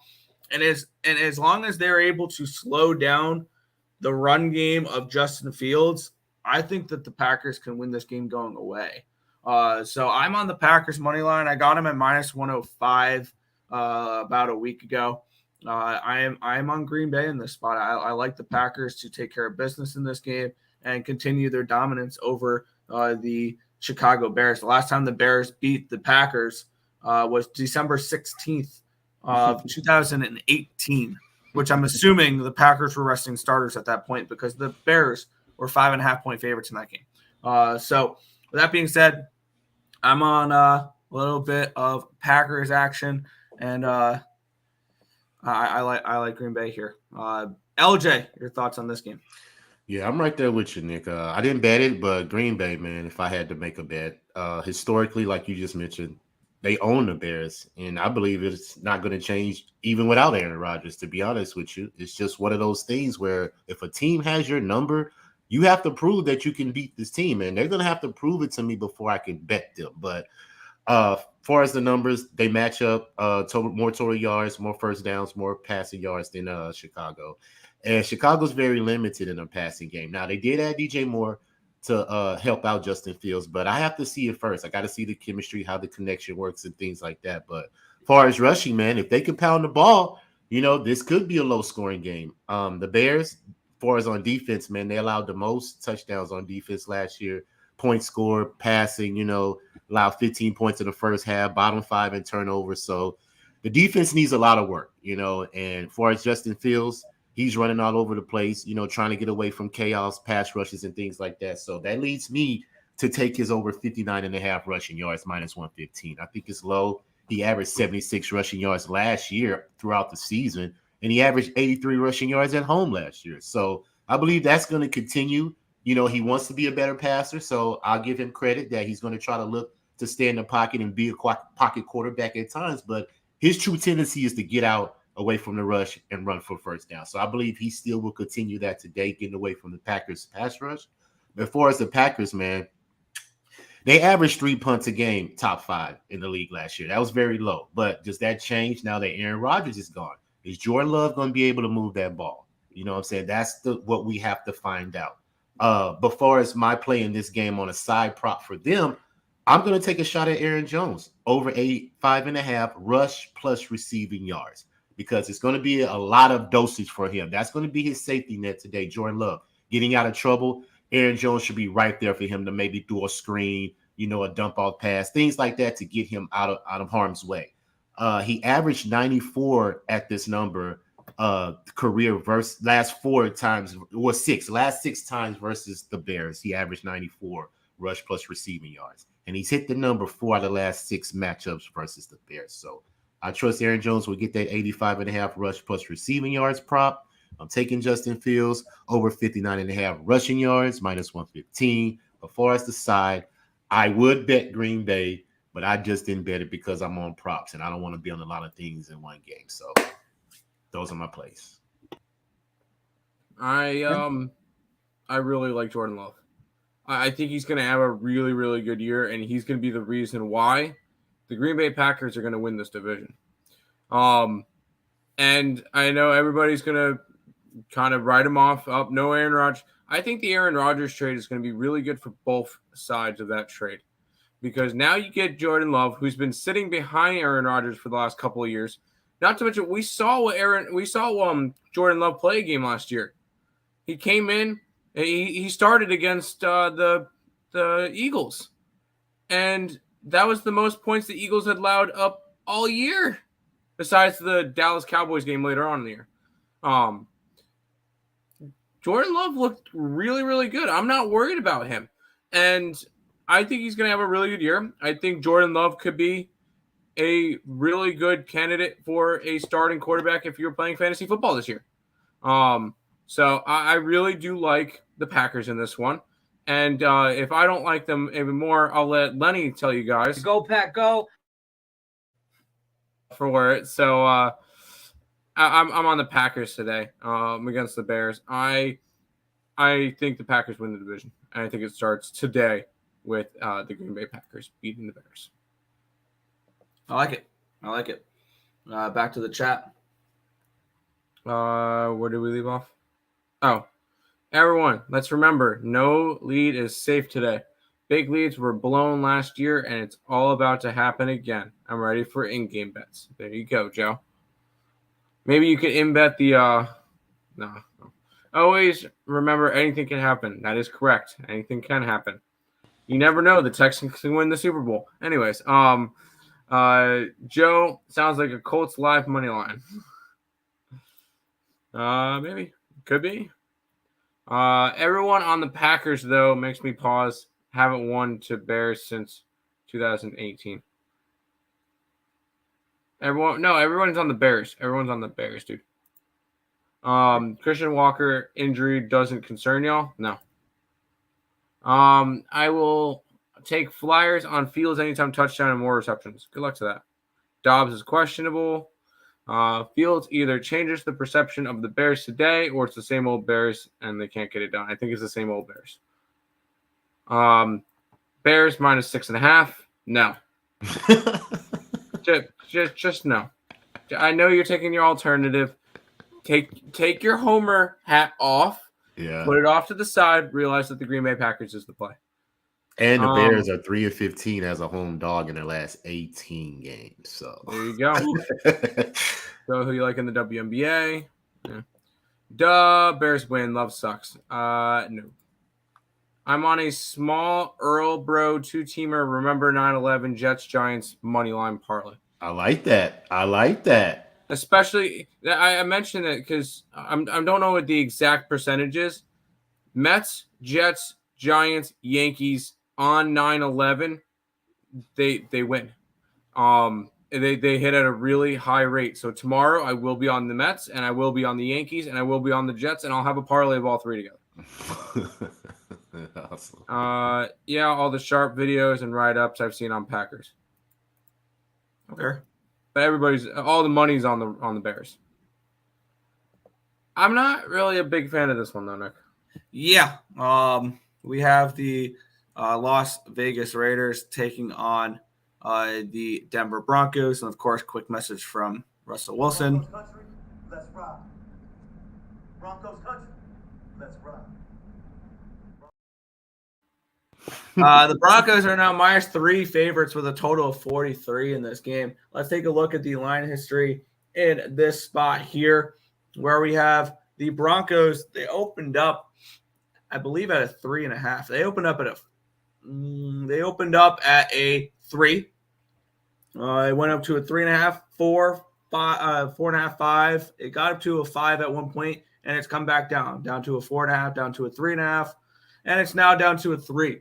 So a pretty decent line movement, or actually, my bad, no line movement since the opening line, but the original line move was towards these Broncos, and it's come all the way back. Let's take a look at the cash flow in this game here, where we have 44% of the tickets and 53% of the cash is on the Broncos here in this spot. 63% of the tickets, 94% of the cash is on the under in this spot as well. This line is a 43 for the total. I forgot to touch on the total here. It opened up at a 45. It's gone down 2 points, and big bets are coming on the under. That all makes sense. Now, when we look at this Broncos team, do we wait to see for if they prove anything offensively? And I get it. Sean Payton's now under as the head coach. Now it's not Nathaniel Hackett, which Nathaniel Hackett was so bad last year. Is this Denver Broncos offense improved? I'm kind of thinking of saying, prove it to me first. This Raiders team has dominated this Broncos team. They won 6 in a row against this Broncos team. And they covered in actually 9 of the last 10 against this Broncos team. So this has just been pure domination from the Las Vegas Raiders and the Oakland Raiders in this series. I don't know. I don't want to back the Raiders, especially now that it's down to a 3. I don't really want the Broncos either. And my thought process behind this is an under. I think this is an under type of game. You can get the first half at a -115 for the 21 and a full game under 43.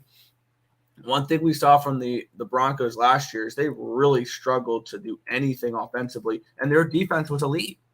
And on the flip side, the Raiders last year, now they're going to have Jimmy Garoppolo under center, not Derek Carr. This is, I don't know if that's an improvement, honestly. I honestly don't. I think this is an underplay. The more and more I look at it, the more and more I want to make a move on this under here. Tim, we'll go to you here. Thoughts on Raiders Broncos? I'm thinking under the total. I'm thinking this is one that I want to stay off as well. I would kind of lean towards the Raiders in this one. I'm not super high on the Broncos, but I'm definitely not high on the Raiders. The only thing good that the Raiders have, I will say I do like the Jimmy Garoppolo pickup. Because Jimmy Garoppolo is a 2-time Super Bowl champion. So I do think that's a good I think it's a good pickup. And he was a backup for Tom Brady on the New England Patriots, LJ. Anyways. Yeah, you made me think about that one. I'm like, I always love bringing that up. 2-time Super Bowl champion Jimmy Garoppolo. Anyway. And I think that him with Devontae Adams could be a good duo until Devontae Adams finds his way to New York to join Aaron Rodgers again. But I maybe they could try to sneak in a win here against the Broncos. I'm just not betting this one. LJ, what's your thoughts on this game and 2-time Super Bowl champion Jimmy Garoppolo? Yeah, I'm off this game as well. Both of these teams, as far as offensive wise, showed no semblance of any type of sustainable things. For me, Raiders were bottom defense last year, yards allowed, pass defense, points allowed. They're undisciplined, bottom 5 in penalties. So is Denver, bottom 5 in penalties, average 6 punts a game, which was number 1. The defense allowed 2 touchdowns a game. Denver is only 3-15 since 2020 versus the division. So no numbers line up for me to even take a shot at any of these teams. And like I said, Raiders new quarterback, turmoil in there as far as like turnovers. Denver, can we see Sean Payton put some fire into Russell Wilson? Because last year Russell Wilson was a shell of himself. So let's see if he can prove something this year. And it almost looks like to me that Daniel Hackett sabotaged it last year just so he can get out of there. You know what I'm saying? That's what it seems like to me, because I have a feeling that we're going to see a totally different new Russell Wilson with Sean Payton. You know, he just needed a coach that believed in him and wanted to win. You know, the defense is still good for Denver, you know, so I don't see the Raiders putting up a lot of points, but I don't see Denver putting up points on the Raiders. So all that said, man, I'm going to stay off. But I did take a shot at Daniel Carlson, field goal kicker for the Raiders, over 1.5 field goals. He should cash that because he was number one field goals made last year with 2 per game, and he also averaged 2 versus the division last year as well. So that should be easy money today because I see a lot of field goals today. I don't see a lot of touchdowns. So those are my thoughts on this game. Yeah, and I think I'm going to stay off this total. I was leaning under. This may sound crazy, but the Denver Broncos enter this game regular season-wise on a 5-game over streak. They went over in their last 5 games last year. So maybe that offense turned it around a little bit. But yeah, this is a spot for me where I'm just going to stay off. I wanted to get involved with the under, but I'll just stay off in this one. So Tim, back to the chat.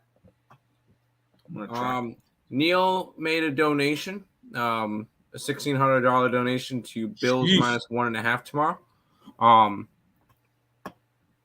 I'm pretty sure there's some nice charities out there if you want to next time donate and it'll actually go to a good cause.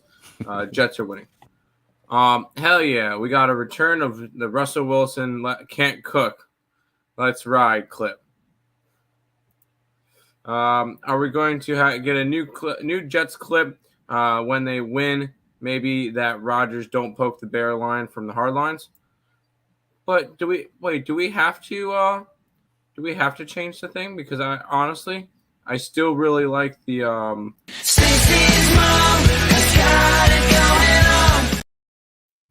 I mean, how can you get rid of that one? I had to play it. Anyways, I just like Jimmy. He's a winner wherever he goes. That is correct. I feel like I like Jacobs rushing props, anytime touchdown, multiple touchdown. I can see Jacobs having a big game. If the Patriots fall behind on Tom Brady's day, he will be coming out of retirement live to win the game. Love it. No, I think Tom Brady's done. I really hope Tom Brady's done. Anyways, I kind of like this game, Nick. Yeah, Miami Dolphins and the LA Chargers. The Chargers -3 with a total of 51 in this game. Let's take a look at this game. We have this line opened up. Let me click on this and load up. There we go. This line opened up at around a 2.5 for the Chargers, and it's gone up to a 3. As for the total, it opened up at a 49. It's up to a 51. So a move towards the over and a move towards these Chargers. Let's take a look at the cash flow in this game, where we have 60% of the tickets and 39% of the cash is on these Miami Dolphins. The line's gone from 2.5 to 3. 44% of the tickets and 83% of the cash is on these Dolphins money line, and the line's gone up. The line's moved away from the Dolphins. 75% of the tickets and 76% of the cash is on the over in this game. The line has moved towards the over. I really don't want anything to do with this over, though, because I can see this game landing exactly on 51. I can see this game landing under the total. For me, in this spot, I am interested in the Chargers. I'm interested in the Chargers laying the points in this game. This is one of the few favorites I actually do like today. It's the Chargers and it's the Saints. The only favorites I think I'm getting involved with today.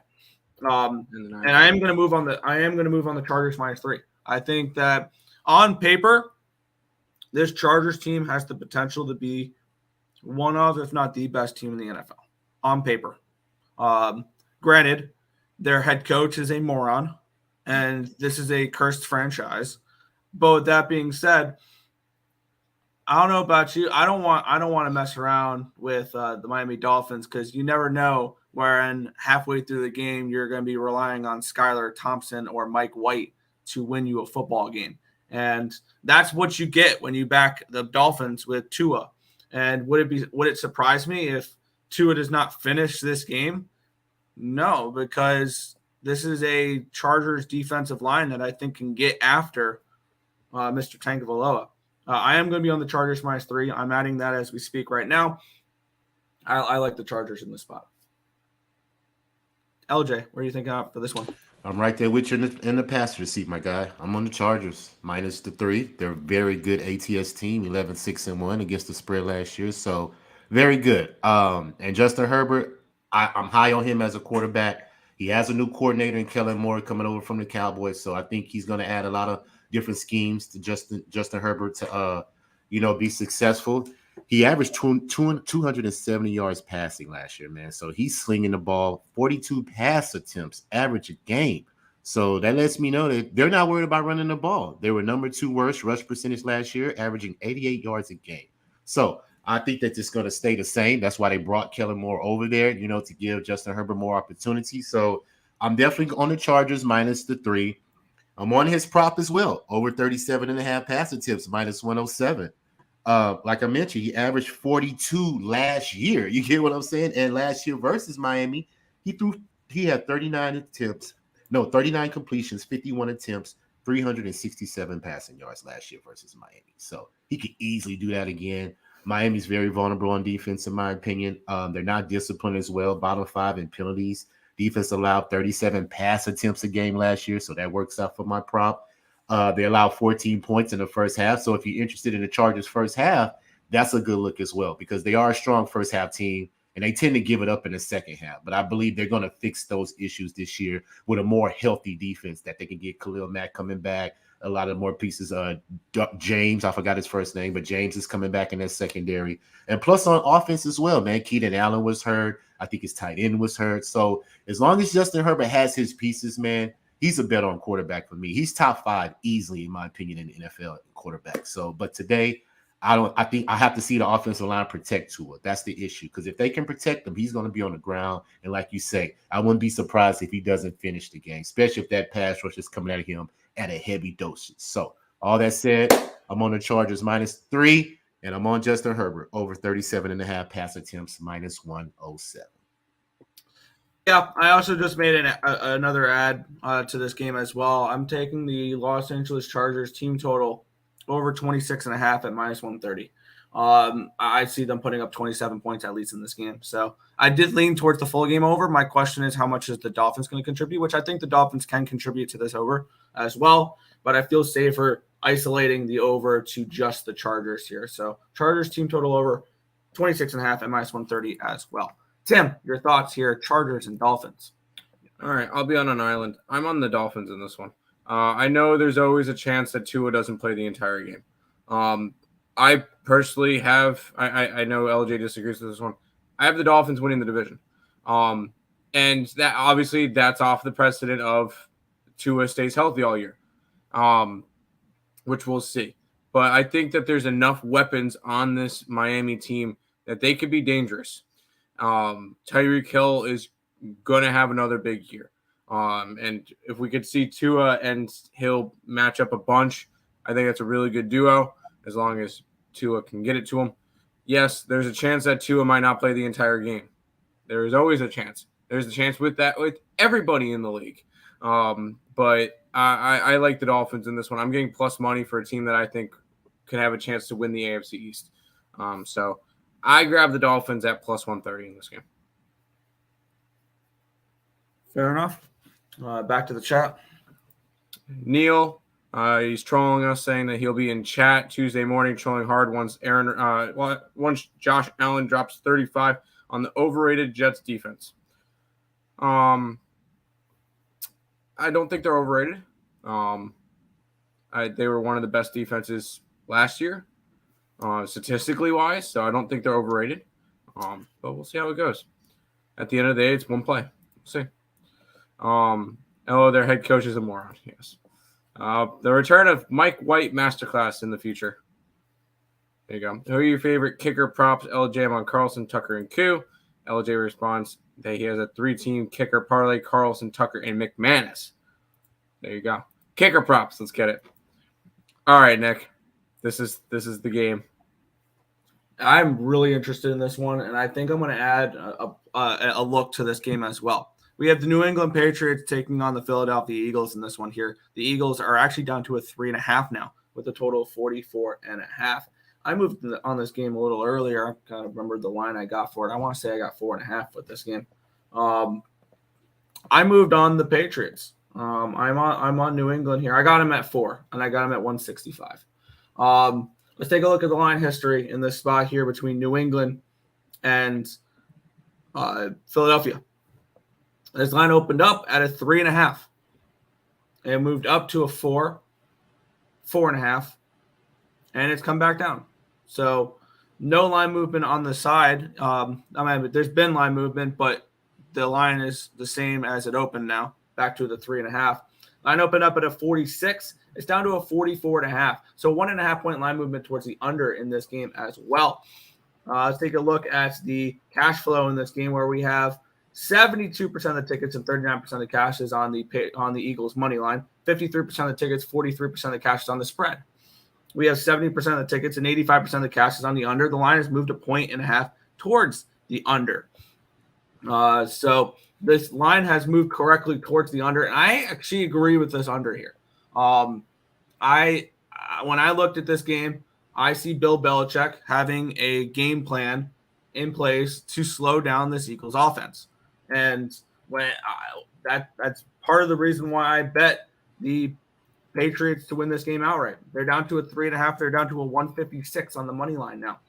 And I am going to add one more play to this game. I'm going to grab the Philadelphia Eagles team total under 25.5 points in this one here. I see something along the lines of a 20-17 type of football game here in this spot. The Patriots are one of my Cappers contest picks as well. And I like New England in this spot. And I know Tim's going to bring up a stat. I'll let you bring up that stat, Tim. But I'm on the Patriots here, getting the points, and I sprinkled a little on that money line as well. Tim, your thoughts here, Eagles and Patriots. Yay, I get to bring out the LJ-esque statistic here.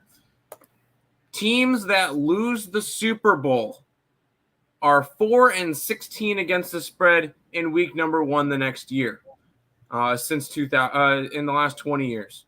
So, if anybody missed it, the Philadelphia Eagles lost in the Super Bowl last year. Therefore, they fit the trend. There you go. I'm on New England. You get a Philadelphia team that's only a 3.5 point favorite against a New England team that missed the playoffs last year. Now, I'm not high on New England. I am not by any stretch high on New England for the year. I still think they're a last place team. I think they win outright against Philadelphia today.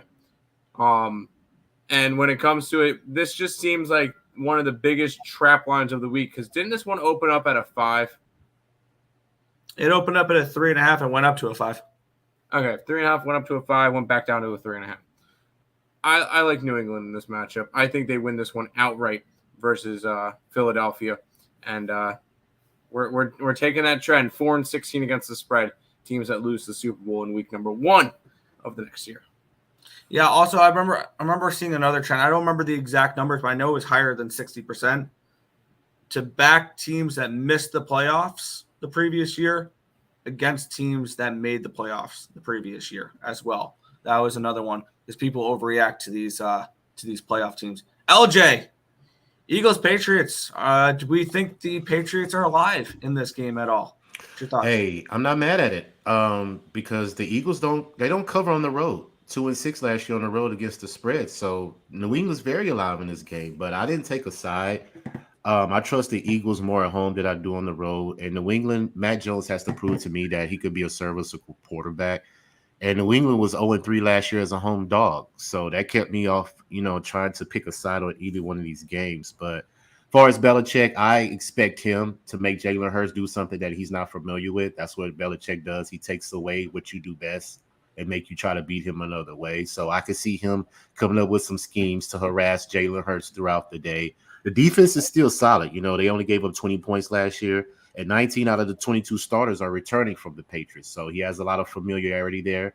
So they could possibly well be a live dog and possibly win the game at home. And like they say, Tom Brady's coming back for a ceremony. That's going to bring extra juice to the crowd and the situation. So they can be inspired, man, seeing their old guy back in there that's won rings, for the organization. So New England can come out and play very well. But I still trust the Eagles are the better offense. But both their coordinators are gone now to head coaching positions. So these are two new coordinators, offensive and defense. So some things can be different.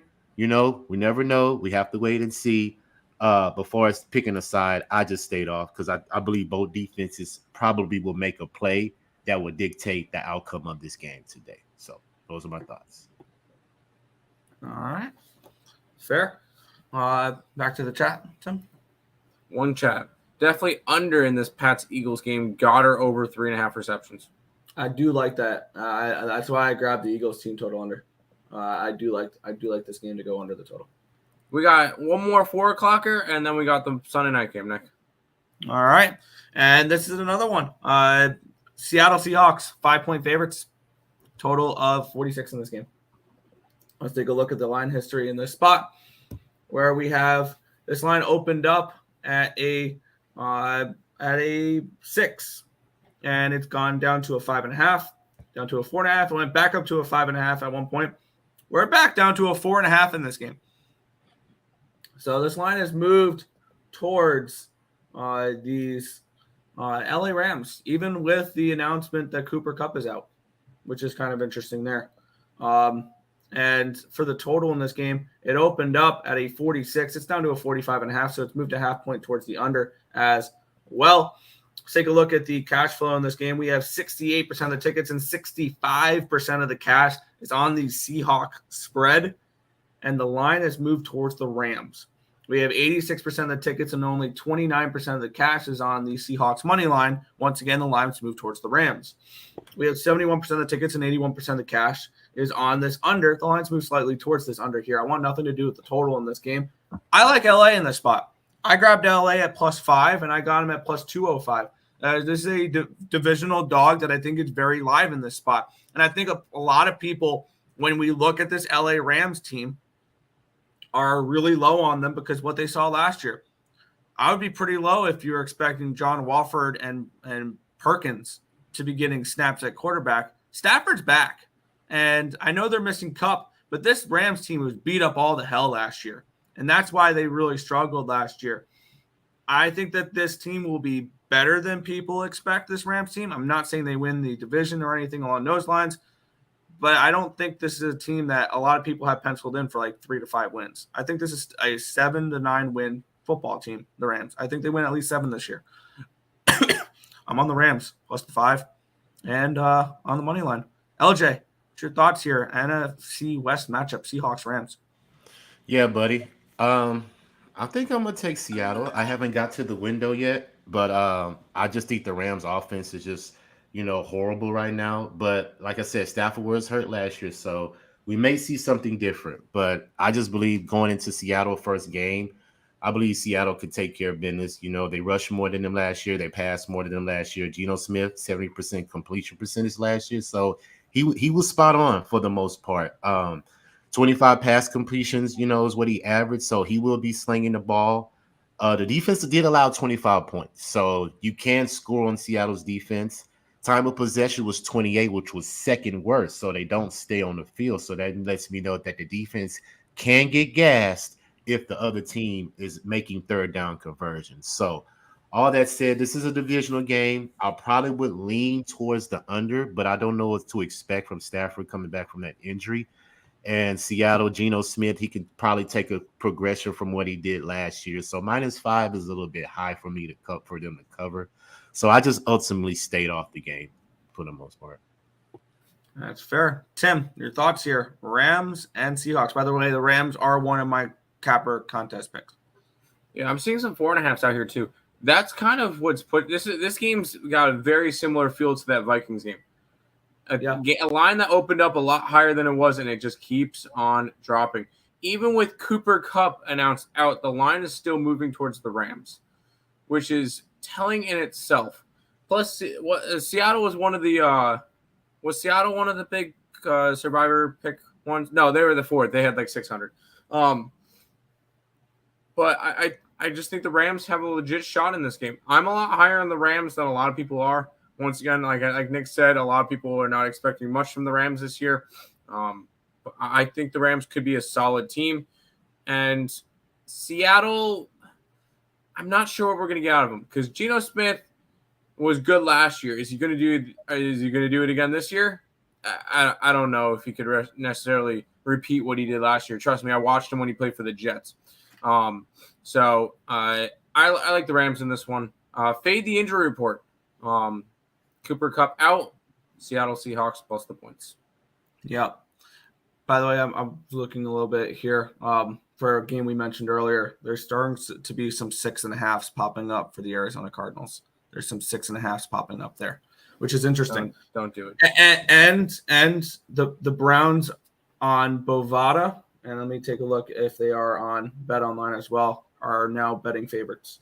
It's a pick'em. It's a pick'em minus 110 on both sides now on Bet Online. But now on Bovada, the Browns are a -1 favorite. So, wow, a couple interesting line movements there about 15 minutes before kickoff. Head to the chat here in this spot where let's see. Yep, there you go. Burrow over 1.5 touchdowns. Maybe. No. Seahawks money line. No. I mean, that's juice too. I mean, you can have fun. Was that minus 200? Have fun laying $2. Over 45 for K Graham. All right. For the Eagles game, I'm assuming. Heavy lean towards the Eagles. Team total over 12.5 first half. If you're looking at the Eagles, I think the only way you approach them is in the first half. And I know LJ last year you rode the Eagles first half. It felt like every game, right? Yeah, definitely. Yeah. Free Mind saying, "What up, guys? Oh snap, y'all got LJ on here." Yeah, we did. Yeah, Rams is trash. Love it. Love it. Let's go. What's good, Tone Miggins? Metcalf going to go off? He probably could. Yeah. EQ. I say, yeah. Falcons and Saints money line is what I'm on today. Good luck. I'm on the Saints as well. And then Alfonso Scott saying -1. We are now on to our final game of the night. It is Sunday Night Football. It is the Cowboys. It is the Giants. And this line has moved. This line opened up. Let me get up here. This line actually opened up at a 3 when it first opened up. It got up to a 3.5, and that's where it's been sitting for the last few weeks up until a couple days ago where it went down to a 3, and that's the last of the 3.5s we've seen on this game. My bad. I'm seeing 3.5 on Circa. And let me see if there's any other 3.5s out there. Basically, all the 3.5s have disappeared. Sports Illustrated has it. Batano has it. That Rivers does. It's split between 3.5s and 3s. This is pretty simple. If you like the Cowboys, you grab a 3. If you like the Giants, you grab a 3.5. I got 3.5 earlier in the week. I'm on the Giants. I'm on the Giants plus the points. I'm on the Giants money line. This is a divisional home dog. It's a primetime divisional home dog that I like the Giants to win this game outright. It's also a primetime game. You guys know where I'm going to go for this, and I'm not only going to bet every single primetime game. I'm going to take it up a notch this year. I'm going to take the first half and the full game unders for primetime games. So I'm going to be on the first half under 22.5, and I'm on the full game under 45 in this game as well. I think this Giants defense takes another step up this year. I really like the playmakers they have on that defense. I think the Giants offense has improved as well. I really love the addition of Darren Waller, and I think the wide receiving core is going to be better this year. I mean, it's tough not to be with what they had last year. But one player to keep an eye on is Jalen Hyatt. Their, I think, 3rd-round draft pick out of Tennessee. He's been making some noise during during training camp and during the preseason. He is a speed demon that has some really nice hands out of Tennessee from last year. I really like him to have a really strong season as a potential deep ball threat. So look at maybe if you're looking for probably somebody with not a high prop, Hyatt is somebody I would look at there. But I'm on the Giants here. I got 3.5. Shop around. If you like the Giants, find a book with a 3.5. Don't bet a 3 when you can find a 3.5.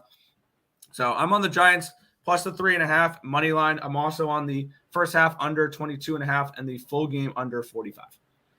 We'll go Tim here, and then we'll finish off with LJ. Tim, Giants and Cowboys. It's a home divisional dog. It's the third one of the week, and then the fourth one will be Monday Night Football. And I'm on all four of them, and 3 out of the 4 of them are my capper picks. The Giants are one of my capper contest picks, and it was a +3. That's fine. It doesn't matter with the points whether or not it's 3 or 3.5 when they went outright. This Dallas team does have the potential to make a run and win the division. I will give them that. But as a home divisional dog, especially because I know it's not on 9/11, but tomorrow is, and it's kind of around that weekend. New York teams don't lose on 9/11. So I am going to be grabbing the Giants in this one. I have them +3. It's one of my capper contest picks for PSR. So Giants against the Dallas Cowboys today. Yeah, this was going to be one of my capper contest picks as well. But this was the one game that I had written down for a contest pick. I needed 3.5 for the contest pick, and then they put out a 3, so I pivoted towards the I think the Rams. So yeah, I was leaning that way, but did not get there. LJ, finishing off here, Dallas Cowboys and the New York Giants. Yes, sir. I'm right there with you. I got the Giants early, -3.5, man. It's just for the simple fact of revenge spot for me. Dallas has been beating up on the Giants. I think they've won 10 out of the last 12 or 11 out of the last one. I'm not sure what the specific number is, but I just believe a team eventually is going to get tired of you beating up on them like that. So I think it's a prime situation for the Giants. They are a home dog, which they are 14-5 against the spread last year, 3-1 against the spread as a home dog. And since 2020, they're the number 1 team winning as a dog. 15 wins since 2020 as a dog. So I'm going to put my money invested in them. I don't trust Dak Prescott that much on the road. He is 4-2 in his last 6 on the road versus the division. So, but I just think he's limited today. He doesn't have Ezekiel. Pollard is hobbling, I believe, coming back from an injury. So if he can't get a run game going, I don't expect Dak Prescott to go down the field and just pass the ball and make plays for the Dallas Cowboys to be successful today. I think the Giants will be up and ready. I like Dable. He's been playing. He has that team playing well now. And I agree with you as far as a weapon for Daniel Jones. Daniel Jones is not a bad quarterback. He just needed a weapon that he can consistently depend on to make plays. And he has Darren Waller now. He is dealing with a hamstring, so we have to see if he'll play. But I believe throughout the course of the season, that will be a good safety point for him to get plays for Darren Waller, and they can move the ball down the field and trust that their defense can make stops and keep them in game. So all that said, I'm right there with you, buddy. Giants plus the 3.5 for me. I like it. But that is everything for today's NFL slate. We'll head back to the chat here, and then we will head on out. Watson over 22.5 rushing yards for Grand there. Alfonso Scott saying Giants. Love it. Pollard on his rushing yards over 71. Good luck. You can get +4 on Bovada at -135. Yeah, I wouldn't want to pay the juice for that. You can 3.5. I think it's just as good as 4, especially if you're laying that type of juice on a 4. Dallas hasn't won a road week 1 game in 12 years. Wow, great stat, Alfonso. Great stat. I'm on the Giants money line outright. Love it. But that is the full NFL card for today, which means it is time for housekeeping. I still like that. Time. I still love that clip. We'll make it brief, although it's not above Nick's head anymore. Check out the links in the for social media for all sports bets, YouTube, TikTok, Twitter, Instagram. Lots of stuff coming out on that with all that. We have all of our NFL plays that are on the site. We have a member-only video that comes out before the Thursday night football game so that you guys can beat some line movements, all that along with college football. And then eventually less than 2 months away, Nick, from college basketball, where we'll have 3 to 4 member-only videos. So if you guys are interested in becoming a member of the Earle Sports Bets channel, I believe it's $4.99, 16 cents a day. You guys get all of that. we'll do a recap because football starts in 7 minutes. I'll quickly run through. Browns, really like the Browns today. Colts, Bucks, San Fran, Packers. I like the Dolphins, New England, LA, and the Giants tonight. LJ, go ahead.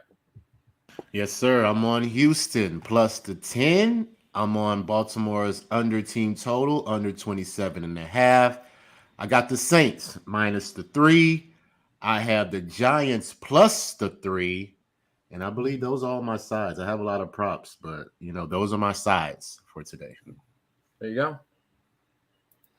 Yeah, and I'm running with the Texans as well. I got the Texans plus 9.5. I got the Browns first half and full game. I'm on the Niners first half at minus 114 and the full game over 41.5. I took a shot here. Arizona plus 7, small sprinkle on the plus 250. Buccaneers team total over 19.5, full game over 45.5. Colts plus 4.5, plus 193 money line. Saints minus 2.5, minus 125. Chargers team total over 26.5, and the Chargers minus 3. The Rams plus 5 and money line. The Patriots plus 4 and plus 165. Also, the Eagles team total under 25.5. Packers money line. The Giants plus 3.5 and money line, and the first half under 22.5, full game under 45 for Sunday night football. There. And that is there. You go. That's going to do it for this edition. Oh, LJ, where can they find you? Find me on Twitter at LJ Sports Media. Also, Pub Sports Radio Mondays and Wednesdays. We'll be doing shows. Also, YouTube, Raw Words Podcast. I do my pick 'em every week. Nick came on the show last week, so hopefully we'll have him on again. So Wednesday night, Raw Words Podcast on YouTube. Type in LJ from Houston or LJ from H-Town. Both of them come up. So that's where they can find me. There you go. I'll go ahead and throw those links in the chat. Good luck, fellas. Good luck to you too, EQ. Would you all still take the Steelers at 1? No, we're on the Niners. We're on the Niners today. And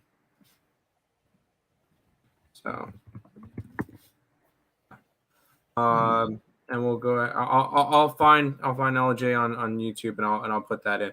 So that's gonna do it for this one. We'll be back tomorrow for some baseball, and we will make sure we talk Monday Night Football. Bills and the Jets tomorrow. So super excited about that one. Till next time. Peace out, guys.